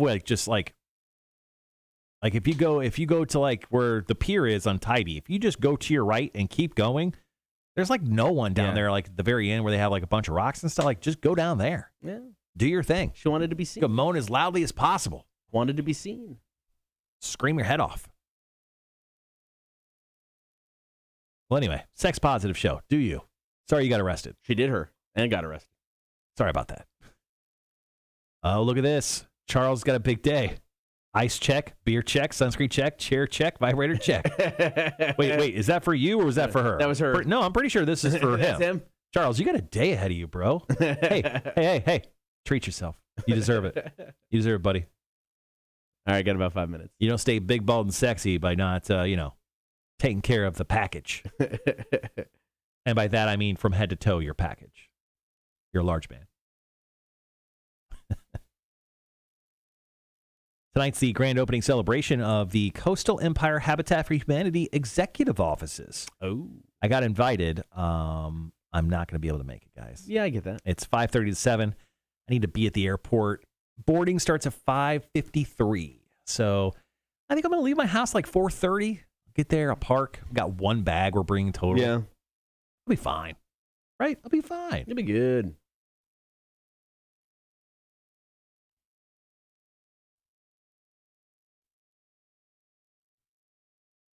All right, we're 4 minutes away from going back on the air? Yep. Wrapping up our final hour of the show. Charles goes, no, that's for her. I've got some epoxy. Yeah, you do. Yeah, you do, you freak. you're going to do that, make sure to wear a condom, unlike that gentleman. Yeah.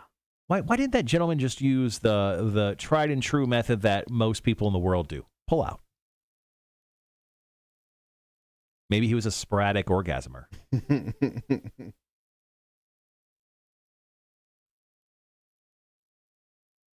What was that guy's name again? Something. Yeah. Something. All right, we got about 3.5 minutes, guys. 3.5 minutes, final hour of the show. Going to quickly recap some fantasy football, how you can get in on that action if you want to play. I got the story about the dude selling plots of land on the moon. Also, not just the moon, I think a moon on Jupiter, also Mars, Venus, and $250,000 by Pluto. The whole thing? The whole thing from this guy. Not bad. I know. I feel like he's not selling that enough. I feel like that should be a little bit higher. It seemed undervalued. I mean, I get it. Is it a planet? Is it not a planet? You don't want to pay full planet prices. But full planet price. Is there a sale? Is there like a Black Friday sale for this stuff? There should be. There absolutely should be. I mean, because I'll wait to get a deal on a planet. He does it 90% off. It just goes down to 15 grand. He's like, buy the whole planet of Pluto. One time only, 15 G's. What a racket that guy's got. And he's old, too. He's somewhere in his 60s, right? Yeah, he's been doing this for 35 years. Over 35. Mm. Yeah, it's like I said initially, there's no way this is true. This is a thing. And this guy's into lunaремbassy.com. Deep dive into that craziness. Because he gets really defensive. On the website, tries really hard to justify that he is a legit business. It's like, you can't be in this store if you're not a legit business. You get this award if you're not a legit business. I mean, he is really, really trying to, this is real. Charles says, Vic wants to know what the price of Uranus is. 6-pack of High Life. Oh, all right. His or yours? Mine, I'm cheap. Oh, okay. Yeah. I'm on his website, and it's so funny. If you Google Lunar Embassy, the first Google search is Lunar Embassy, and then the next thing that audio populates is Lunar Embassy legit? Question mark? So. No, it's not. Let's see. What can we choose from? We can buy the moon. Yep. Mars, Mercury, Venus, Io. I'm guessing that's one of the planets or moons. Yeah. Okay. So it's weird. He's only selling not all the planets, but just some of them. Just some of them. He wasn't greedy. Didn't want to stake his claim in all of the planets. It's just so funny. It's like, where's it at? Because he talks about we're the only authorized dealer. So you could buy 1 acre of land on the moon, right, for $24.99, which is, I mean, you can't get any better. You can't buy it. Great price. Anyway, going back on air in 20 seconds. Let's get prepared. All right, guys, be right back.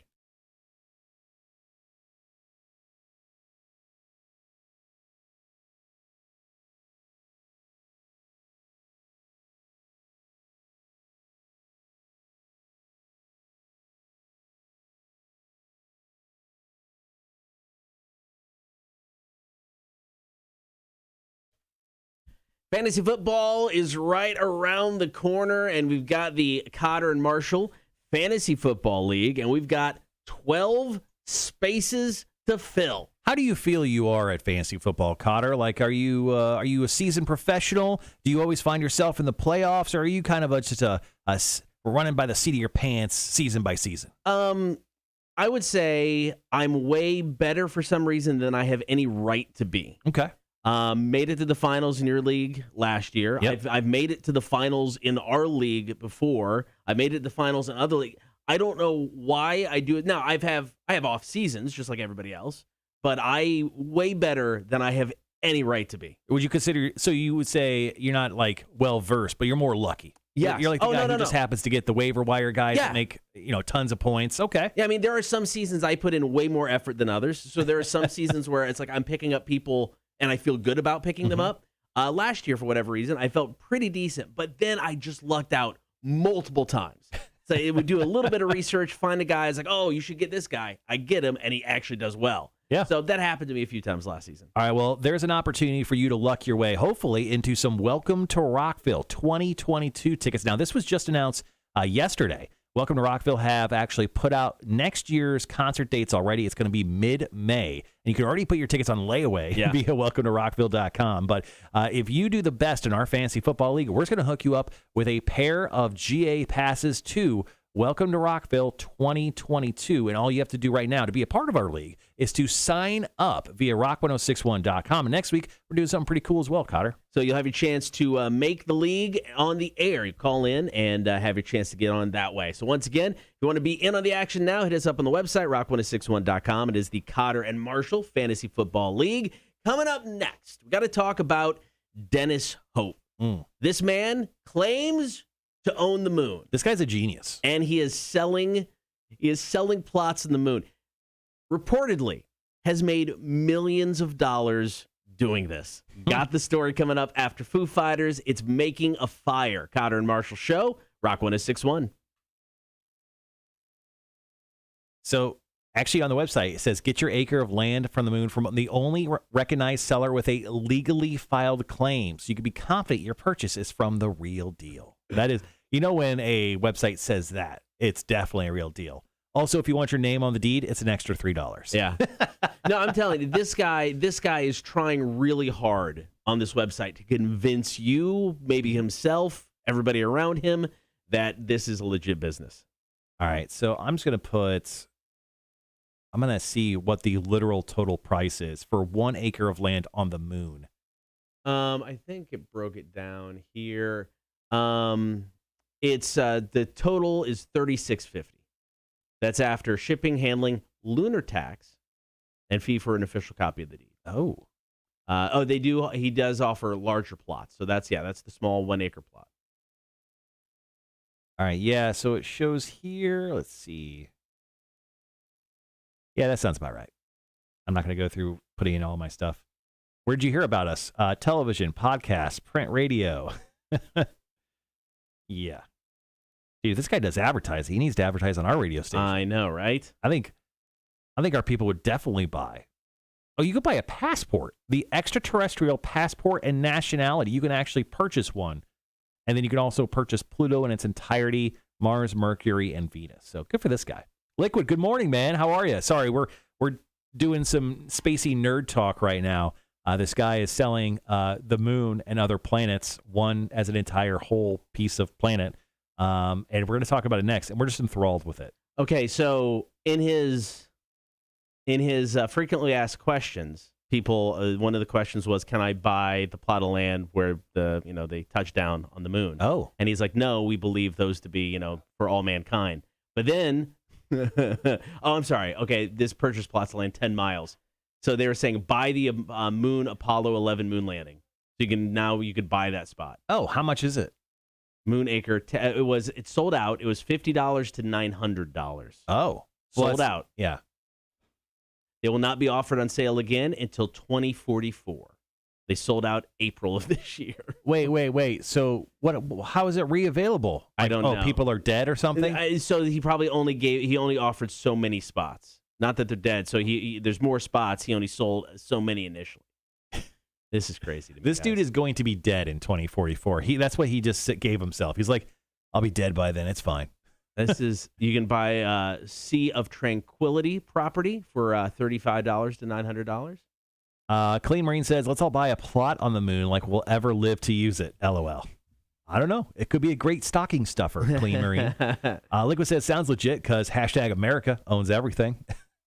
This is just totally nuts to me, man. I don't know. I'm so intrigued by this now. It's almost like when people started selling, stars. Like you get a star named after you in the National Star Registry. I'm not doing crap.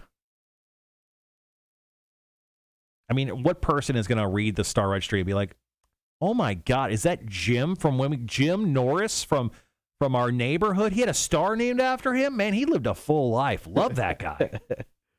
The hell out of here. I told my wife, I go, once I die, because I will die before her. I go, go to either the San Diego Zoo or the Jacksonville Zoo, and you can actually get like a bench and like people's names and everything. Yeah. Buy me a bench. Oh, that's cool. I want people to sit on me for the rest of my afterlife. All right, guys, we got about 15. We'll be right back.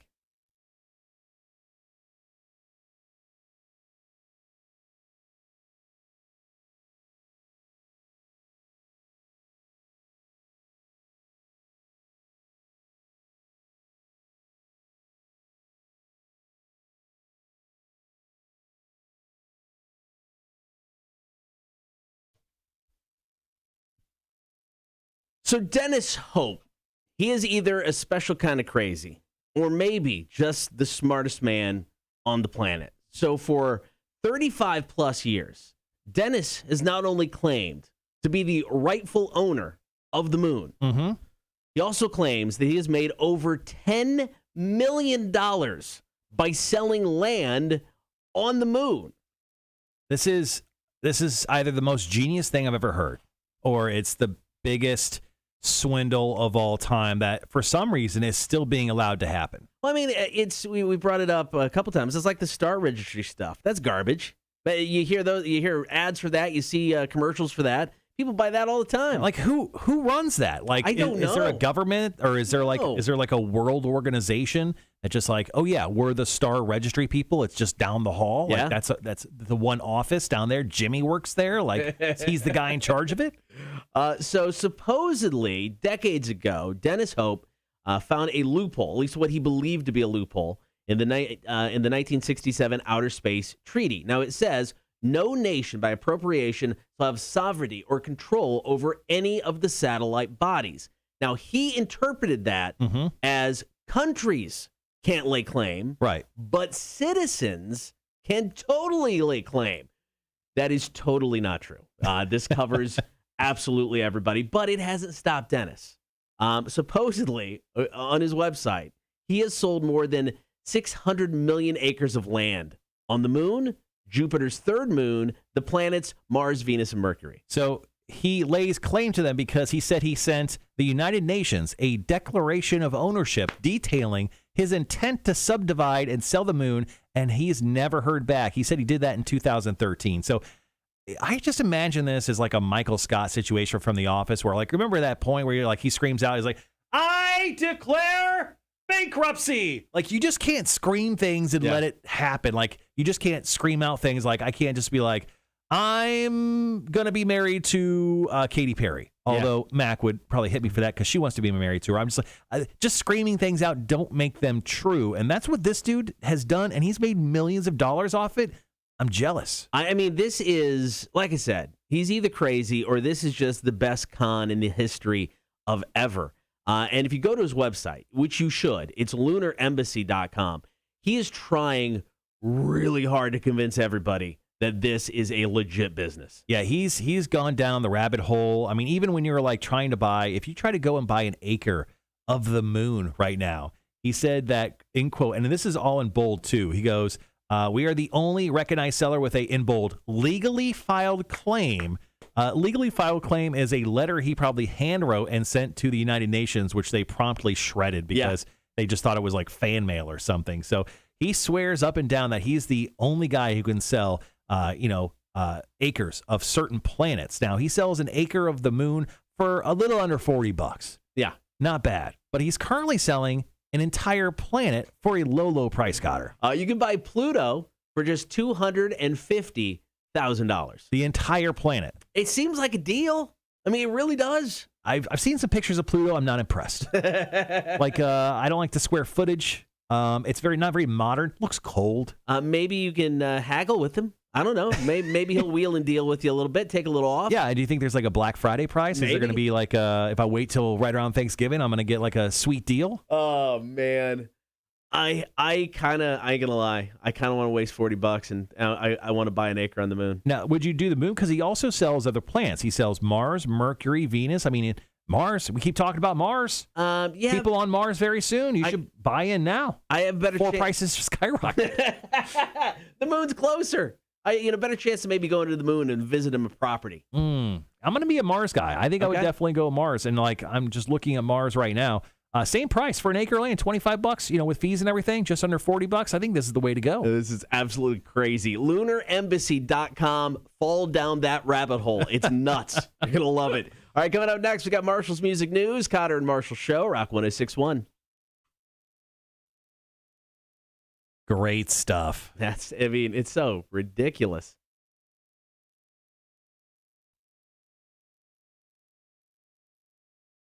Oh, dude, Michael, I bought a plot of land in Scotland on my 33rd birthday just so I could become a lord. I've seen that stuff, too. That's awesome. How big of plot of land did you buy, Mike?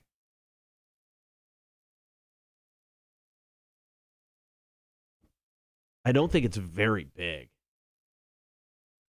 Because technically, my wife and I have land in Kentucky. We are squires of Jack Daniels, and we own a 1-inch by 1-inch piece of land on the Jack Daniels property. So, become a lord or lady today. Purchase a personal lordship or ladyship title pack with the dedicated land in Scotland. Our title pack's based on historic. There's the lordship pack, the ladyship pack, the couple title pack. No, I don't want to be attached. So, how much does the lordship pack cost? $50.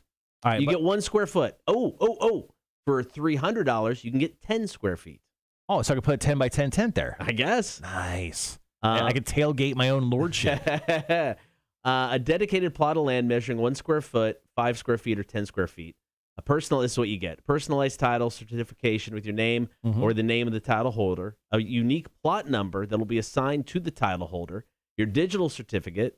We will plant a tree. They won't even mail you a real certificate. No, they'll send you a real one, but they'll get you a digital one in 24 hours. Oh, okay. They will plant a tree for every order. So there you go. Mike goes, it's enough for me to put out a chair out and chill. Do you need to have a certain nationality? No, you do not. Can I refer to myself as a lord or lady? Yes. Our title packs are based on historic Scottish land ownership. Custom or landowners have long been referred to as lairds, the Scottish term for lord, and with the female equivalent being lady. Most jurisdictions will allow you to update your title when you choose to do so. That is pretty amazing. So now, do you want to become a laird, or do you want to be a moon guy? I'd much rather be a lord. Really? Yeah, Lord Kotter. All right. Yeah. When the great overlord aliens come out and they start inviting people to space, I want you to know that you cannot come to my Mars or moon acreage. You're not invited.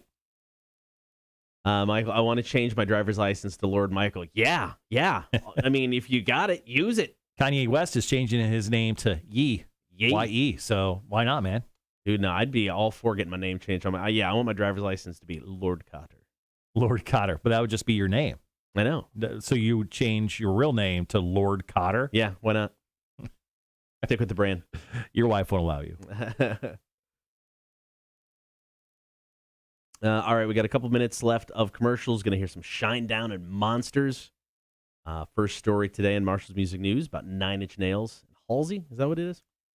Yeah, so 9 Inch Nails and pop star Halsey. I'm actually excited to listen to this album. My wife found out about this last night because I was talking to her about it, and she got aggressively angry at the idea that this was happening. Really? So she does not like Halsey. Okay. She likes the look of Halsey, but I don't think she likes the voice of Halsey. Okay. And she goes, if it's just going to be 9 Inch Nails sounds and her voice, I'm going to hate it. And I go, are you angry about this right now? And she was like, yeah. And I'm like, you're angry about a thing that literally does not matter to you? She's like, yes. So yeah, so she got aggressively mad about it. But there is some very cool things that Trent Reznor is doing. He's calling in some favors from some of his famous friends. So we'll talk about some of the special guests that are going to appear on the Halsey album, which comes out tomorrow. Plus, if it's got an awesome album title name, which is "If I Can't Have Love, I Want Power," and that's cool. Freaking awesome, man. I love that. Halsey was born the year I graduated from high school. So how old is she? 12? 26. She's 26, really? Yeah. Okay. She's beautiful, man. I think she's she's very crazy pretty. hot.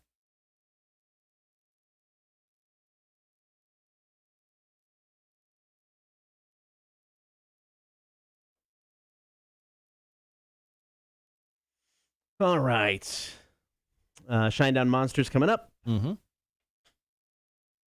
Remember, we are out tomorrow. We'll have a best of, so there'll be no stream. Be back live Monday morning. Next Friday's Beer for Breakfast guest is going to be Travis Jowden of the Hot Grits podcast. He's another Connect Savannah a winner. We love, obviously, our fellow Connect Savannah winner. So he'll be swinging in next Friday. We have future guests, including Roy from United. Okay. He's part of that crew with Carly Wiggins, who came in and joined us a couple months back. So he'll be joining us, bringing some cool beers. We got Hodge from Southern Barrel Brewing Company as well. Got those guys lined up for September and October. Still have some open slots though, so we gotta fill those. But yep, that's what she said. Yeah. So we got some cool guests coming up for future Beer for Breakfast.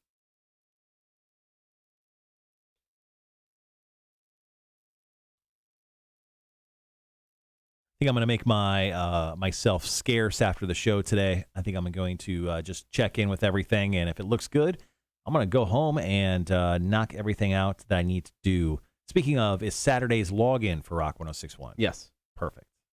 Yes, it is. I did not look yesterday. I was going to, and then I decided to do something else. Yeah, I get that.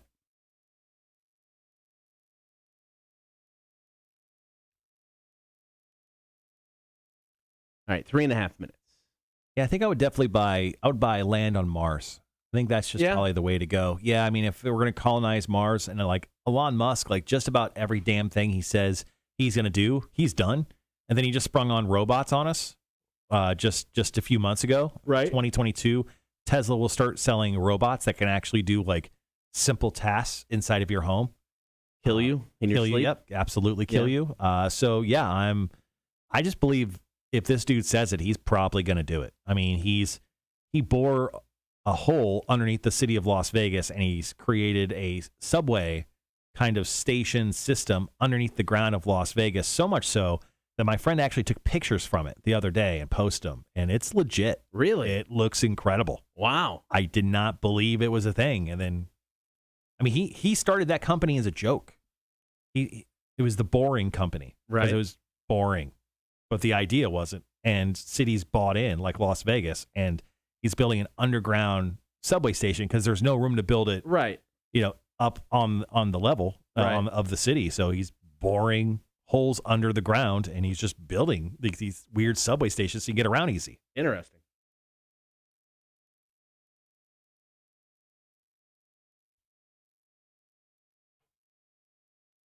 All right, 2 minutes.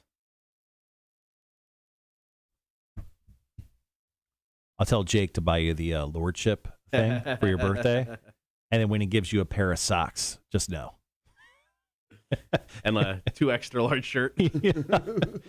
Hey man, and then like here's the thing too, like it'll be like 2 weeks after your birthday, and I'll be like, hey man, I got your birthday gift. It shipped late. It was like 2 weeks late, but I wanted to get it to you anyway. Like, dude, you ordered this literally on the day of my birthday. That's funny. It's perfect, Jake. Perfect, Jake. All right, 90 seconds.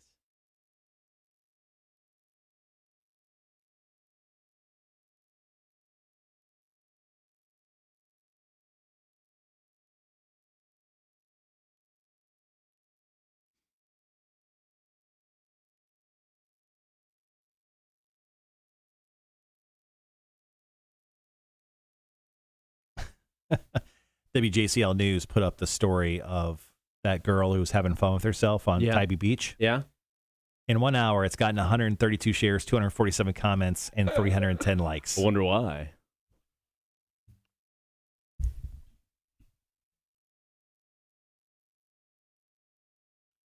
And everyone's got an opinion on it. Pro or against? It's the people making a lot of terrible jokes. Oh, okay. That's fair. I get that. This girl says, give her a slap on the wrist and a medal for having such a quick trigger.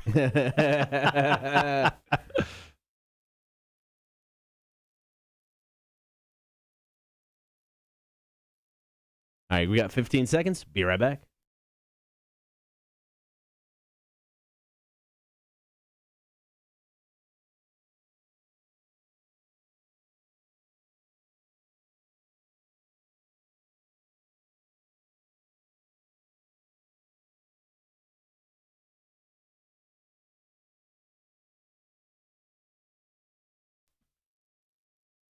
It is time for story number 1 of Marshall's Music News. So late last year, pop star Halsey shared her desire to become, a rock star. She wanted to release a rock album, and now she has officially teamed up with Trent Reznor.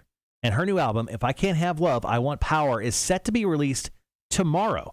And Trent Reznor has flexed his I know everyone in music business that matters and got all of his friends to help out on the album. So Dave Grohl is joining the guest list of the new Halsey album. He's actually drumming on a new track called Honey. Also, Fleetwood Mac great Lindsey Buckingham appears on the album. TV on the Radio's David Siddick is also appearing on the album as well. So does Trent Reznor. So the brand new album from Halsey, which I'm sort of infatuated with at this point. I really want to hear it. It comes out tomorrow, once again called If I Can't Have Love, I Want Power. Also, she actually made an hour-long film that is going to be screening in a select IMAX theater starting today as well, where she plays this kind of princessy type of thing, but also she's evil.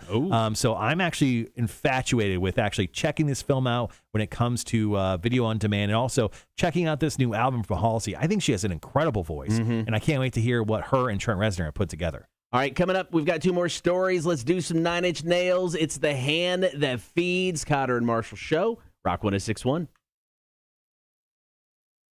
Up next, let's do the Nirvana story. We'll do Spencer Eldon. Sounds good. Let's see. 46. Yeah. Front night. Good. I was like, a full 18. You shot a 46. I don't think that's possible. He goes, I normally shoot a 55 because I suck. Well, congratulations on not sucking at the golf course yesterday, Liquid. I would be scared to go play around a golf because I wasn't good anyway. But having not played in over a decade, I'd be scared to see how bad I'm actually now. I haven't played it's been about 2 years now. So yeah, I love playing. I'm absolutely horrific. No, I need so I'm happy to go play golf. I have to play with people not taking it seriously because I'm going to slow down their game.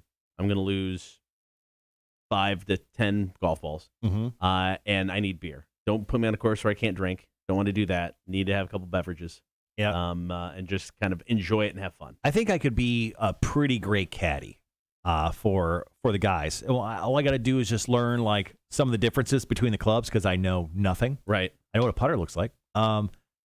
But I think I could be a pretty spectacular caddy. And if I could like jump into being a caddy for a pro golfer, that would be a dream job. You can make some bank. Yeah, because I mean, if you're with a good golfer, they're supposed to tip you 10% of the purse that they make. So it's some really good money. I think caddies overall can make like $250,000 a year. Yeah. You know, if you're paired up with a good golfer, and a lot of times you're friends with that golfer. Yeah. And unless they're doing horrific, you got a job for a long time. Liquid says, Kotter, just have fun with it and aim for the Gators. Yeah. No, I mean, and it's not like I've just avoided going. I don't know. I haven't. All right, got about a minute? 2 more stories to go. This next story is absolutely ridiculous. And it'll make you angry if you know anything about it. But I'll share it with you. I mean, you can feel it any way you want about it, but I think it's kind of BS.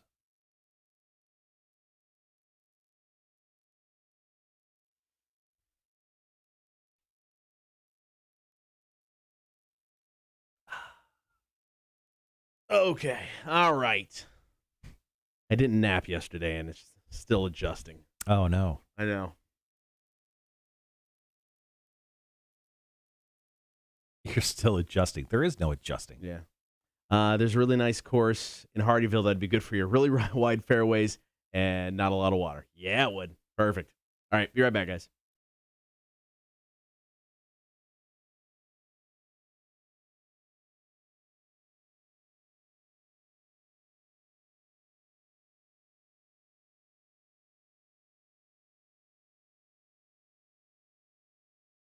Back at it with more of Marshall's music news. Here is Story Number 2. So the story came out yesterday. Spencer Eldon, you probably don't remember the name, but as a 4-month-old baby, you probably saw a very nude picture of him on the cover of Nirvana's Nevermind album. That album sold 30 million copies, kind of popular. Well, he is now suing the band for child sexual exploitation and also claims the image is deemed child pornography, which is kind of crazy because he has been an advocate for the band for the last, I don't know, he's 26 years old, for the last 25.8 years. Yeah. It's kind of strange that his opinion has changed on this whole being the center of attention thing. Now, Eldon actually posed for photos in 2016 to recreate the album in celebration of its 25th anniversary, but apparently now is suing the band. And he's not just suing the band. He's suing David Geffen Company, Geffen Records, Warner Brother Records. He's suing Kurt Cobain,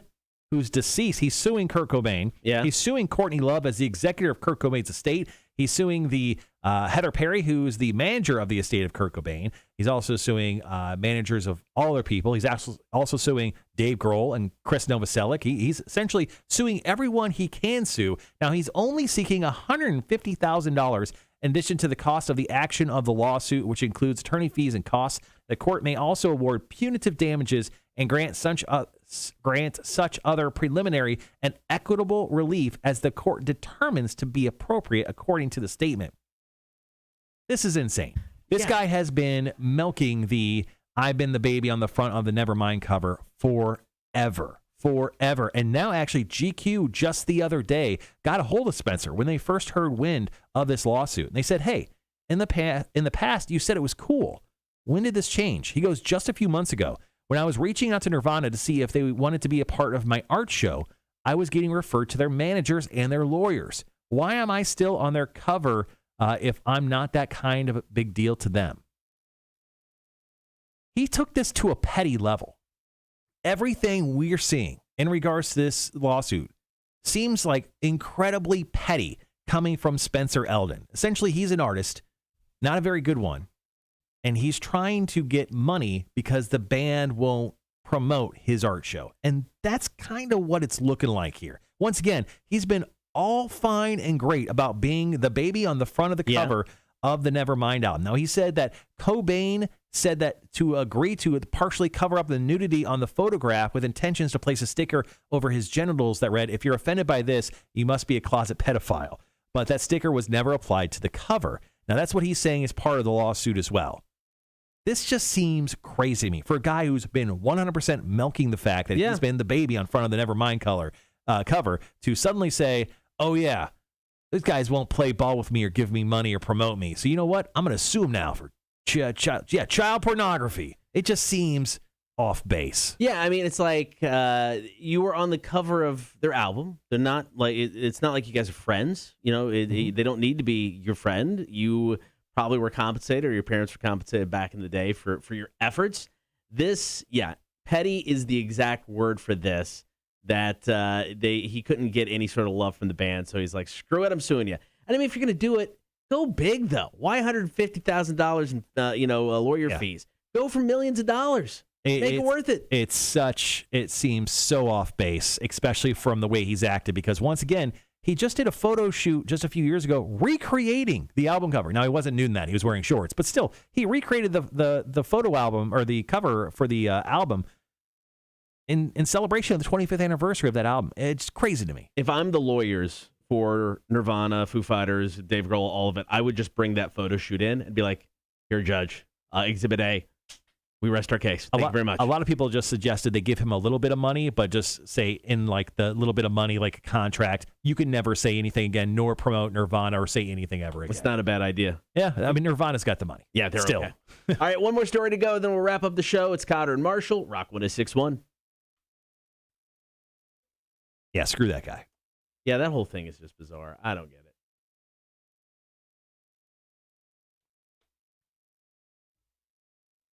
Hey there, A-Dub. What's going on? It's totally. It's going to be so totally. good. It's going to be it's the best show ever. I've prepped my ass off. I'm going to wake up. All the prep. I'm going to wake up early just so I can watch the live stream if you two do the show. 5 a.m. Yeah, we're starting early. Mm-hmm. starting 5A on a Friday. Yeah, nice. You guys are gonna do. Yeah, just drink beer the entire time. Yeah, I'm okay with that. Yeah, I know. yeah. A-Dub likes those stouts, so a little high APV action. Make sure we delay it up. Yeah, yeah. Should I ramp it up past 8 seconds? Can we go to? I think it'd be fun. Just ask some of the Scores girls to come in. Oh, there you go. Yeah. Even better. Sorry, Emperor. Sorry, ask some of the Emperor's girls to come in. That'd be fun. What do you mean work for your show tomorrow? It's your show. It's not mine, man. You got some phone calls to make, A-Dub. So starting tomorrow, nice and early, A-Dub and Kotter are going to be doing the Kotter and Marsh show. So you guys have a great time, man. Nah, A-Dub will be doing the Kotter and Marshall show. Yeah, I told him earlier this week, I was like, hey, I'm going to be out on Friday. Just a heads up, I'm going home to see family. He's like, cool. He's like, you want to do the show with Kotter? I'm like, yes. And I go, you know what? Start an hour early. I go, you've got a lot to say. Start at 5 a.m., 5-hour show. Let's go. Let's go. I love it. Yeah. You don't, but I do. It's totally a thing. All right. All right, so we got a couple minutes of commercials. Going to get some Evanescence, Better Without You. Final story of the day. Mm-hmm. What? They adapted Rush Hour into a Is that what I'm seeing over there? TV series. East meets West as two detectives investigate an international crime syndicate in the TV adaptation of the action comedy Rush Hour. Stream Rush Hour for free on CWSeed.com. Interesting. Oh, yeah. I've seen that app on my my Apple TV. I've never clicked on it. Yeah, no, I'm good.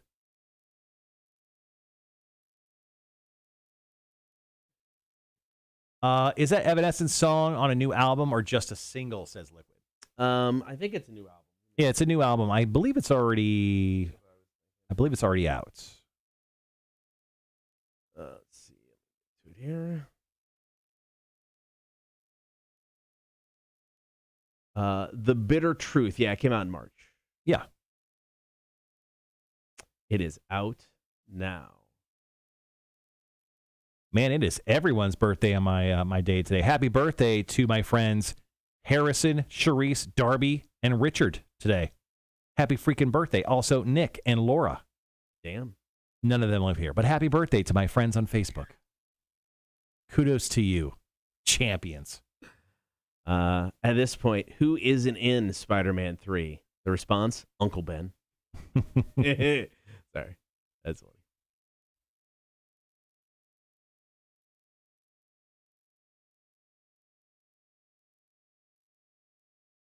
All right.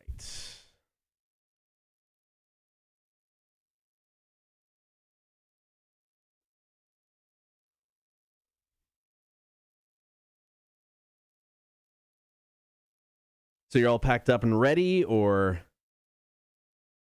Yes, yeah, I packed up last night, so my wife gets off work a little early today, and yeah,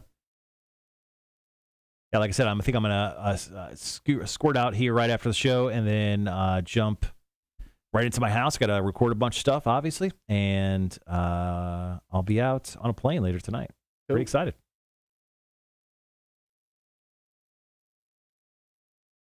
Why no trivia the last 2 days? No one called in. I know you guys played each other.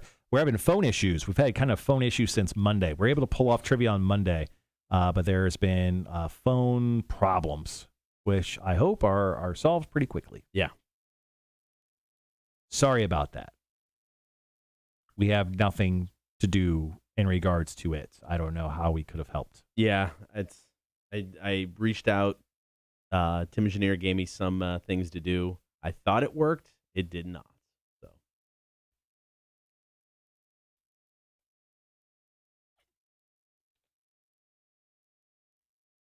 All right. I got about 4 minutes.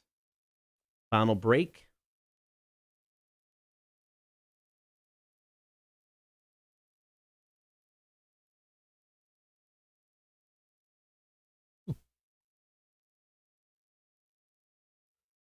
Once again, this weekend, if you're a video gamer, Gamescom is happening. They're releasing a bunch of new information on upcoming games. They announced a new Marvel game last night. It's called Marvel Midnight Suns, and it looks really cool. It's like an RPG, so it's like a Final Fantasy type of game, but it looks really interesting. And it's got like Marvel characters from across the entire comic book universe. Oh, that's cool. So it's got like Ghost Rider and Blade and Wolverine, but it's also got like Captain America and Miss Marvel. And it's a game called Midnight Suns. It's coming out next February, and it looks really cool. Like I want to see more stuff on it. They're going to show some gameplay over the weekend for this game, but it may be something that I may want to like check out, and a lot of other people may want to check out too. Once again, it's called Marvel's Midnight Suns, and it looks really, really cool. That's awesome. Marshall, add me to your PS4. Well, I'm not going to have. Here, my handle is Marshall_AF. Marshall as fuck. Marshall_AF. That's funny. But hold on, if I remember, I will take a quick picture here. Yeah, come on. No, just jump on camera. No, jump on camera. Max joining us in studio. Last break of the day. These chips just keep appearing in front of me. Here, we're just gonna do this sight line. I don't. No, this is a great sight line. You look so good today. Yeah. This is me. They gypped me. Look how much room they had to put cheese. You should call your local cheese congressman and make those changes for everyone. Free go cheeseheads. Last time she's buying your cheese, sons of bitches. Mac, how's your day looking? Pretty busy. Yeah. Mm-hmm. What are you doing today? I'm gonna try to knock out the majority of tomorrow's show. Okay. And then do the rest of it tomorrow and Saturday. I need to leave out of here if production is not all that busy tomorrow as soon as possible. What are you doing this weekend? You going crazy? Got any dates this weekend? I'm not going on a date, but I'm going to North Carolina. On a date? No. So you're just going to North Carolina on purpose? We're just friends. I keep telling you that. So who you going to North Carolina with? Just my ex. So your ex-boyfriend and you are going not on a date. Mm-hmm. But what are you doing on this weekend out together? Get on the boat. So you're going boating? Mm-hmm. Are you camping? Mm-mm. No. So you're just going to go boating with your ex-boyfriend, and it's not a date? And his friends, yeah. Who are also my friends. Okay. Not a date. No. My peripheral vision is on, like, it's game on today, because Cotter's look was like, Is he bringing his girlfriend? I don't have one. Oh, he's single. Mm-hmm. Well, you're single, too. Mm-hmm. That's crazy. What could happen? Got 30 seconds. Not what you're thinking. You sure? Mm-hmm. But you hung out with him 2 weekends ago to go to the Friends exhibit, and now you're hanging out with him again for the boat trip? Correct.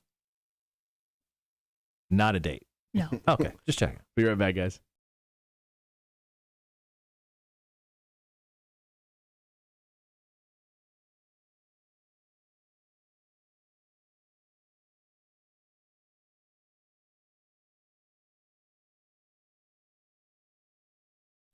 All right, before we get out of here, one more time, it is Marshall's Music News. So, Five-Figure Death Punch vocalist Ivan Moody is paying it forward, $30,000 forward, in fact, an effort that's grown exponentially over the last month.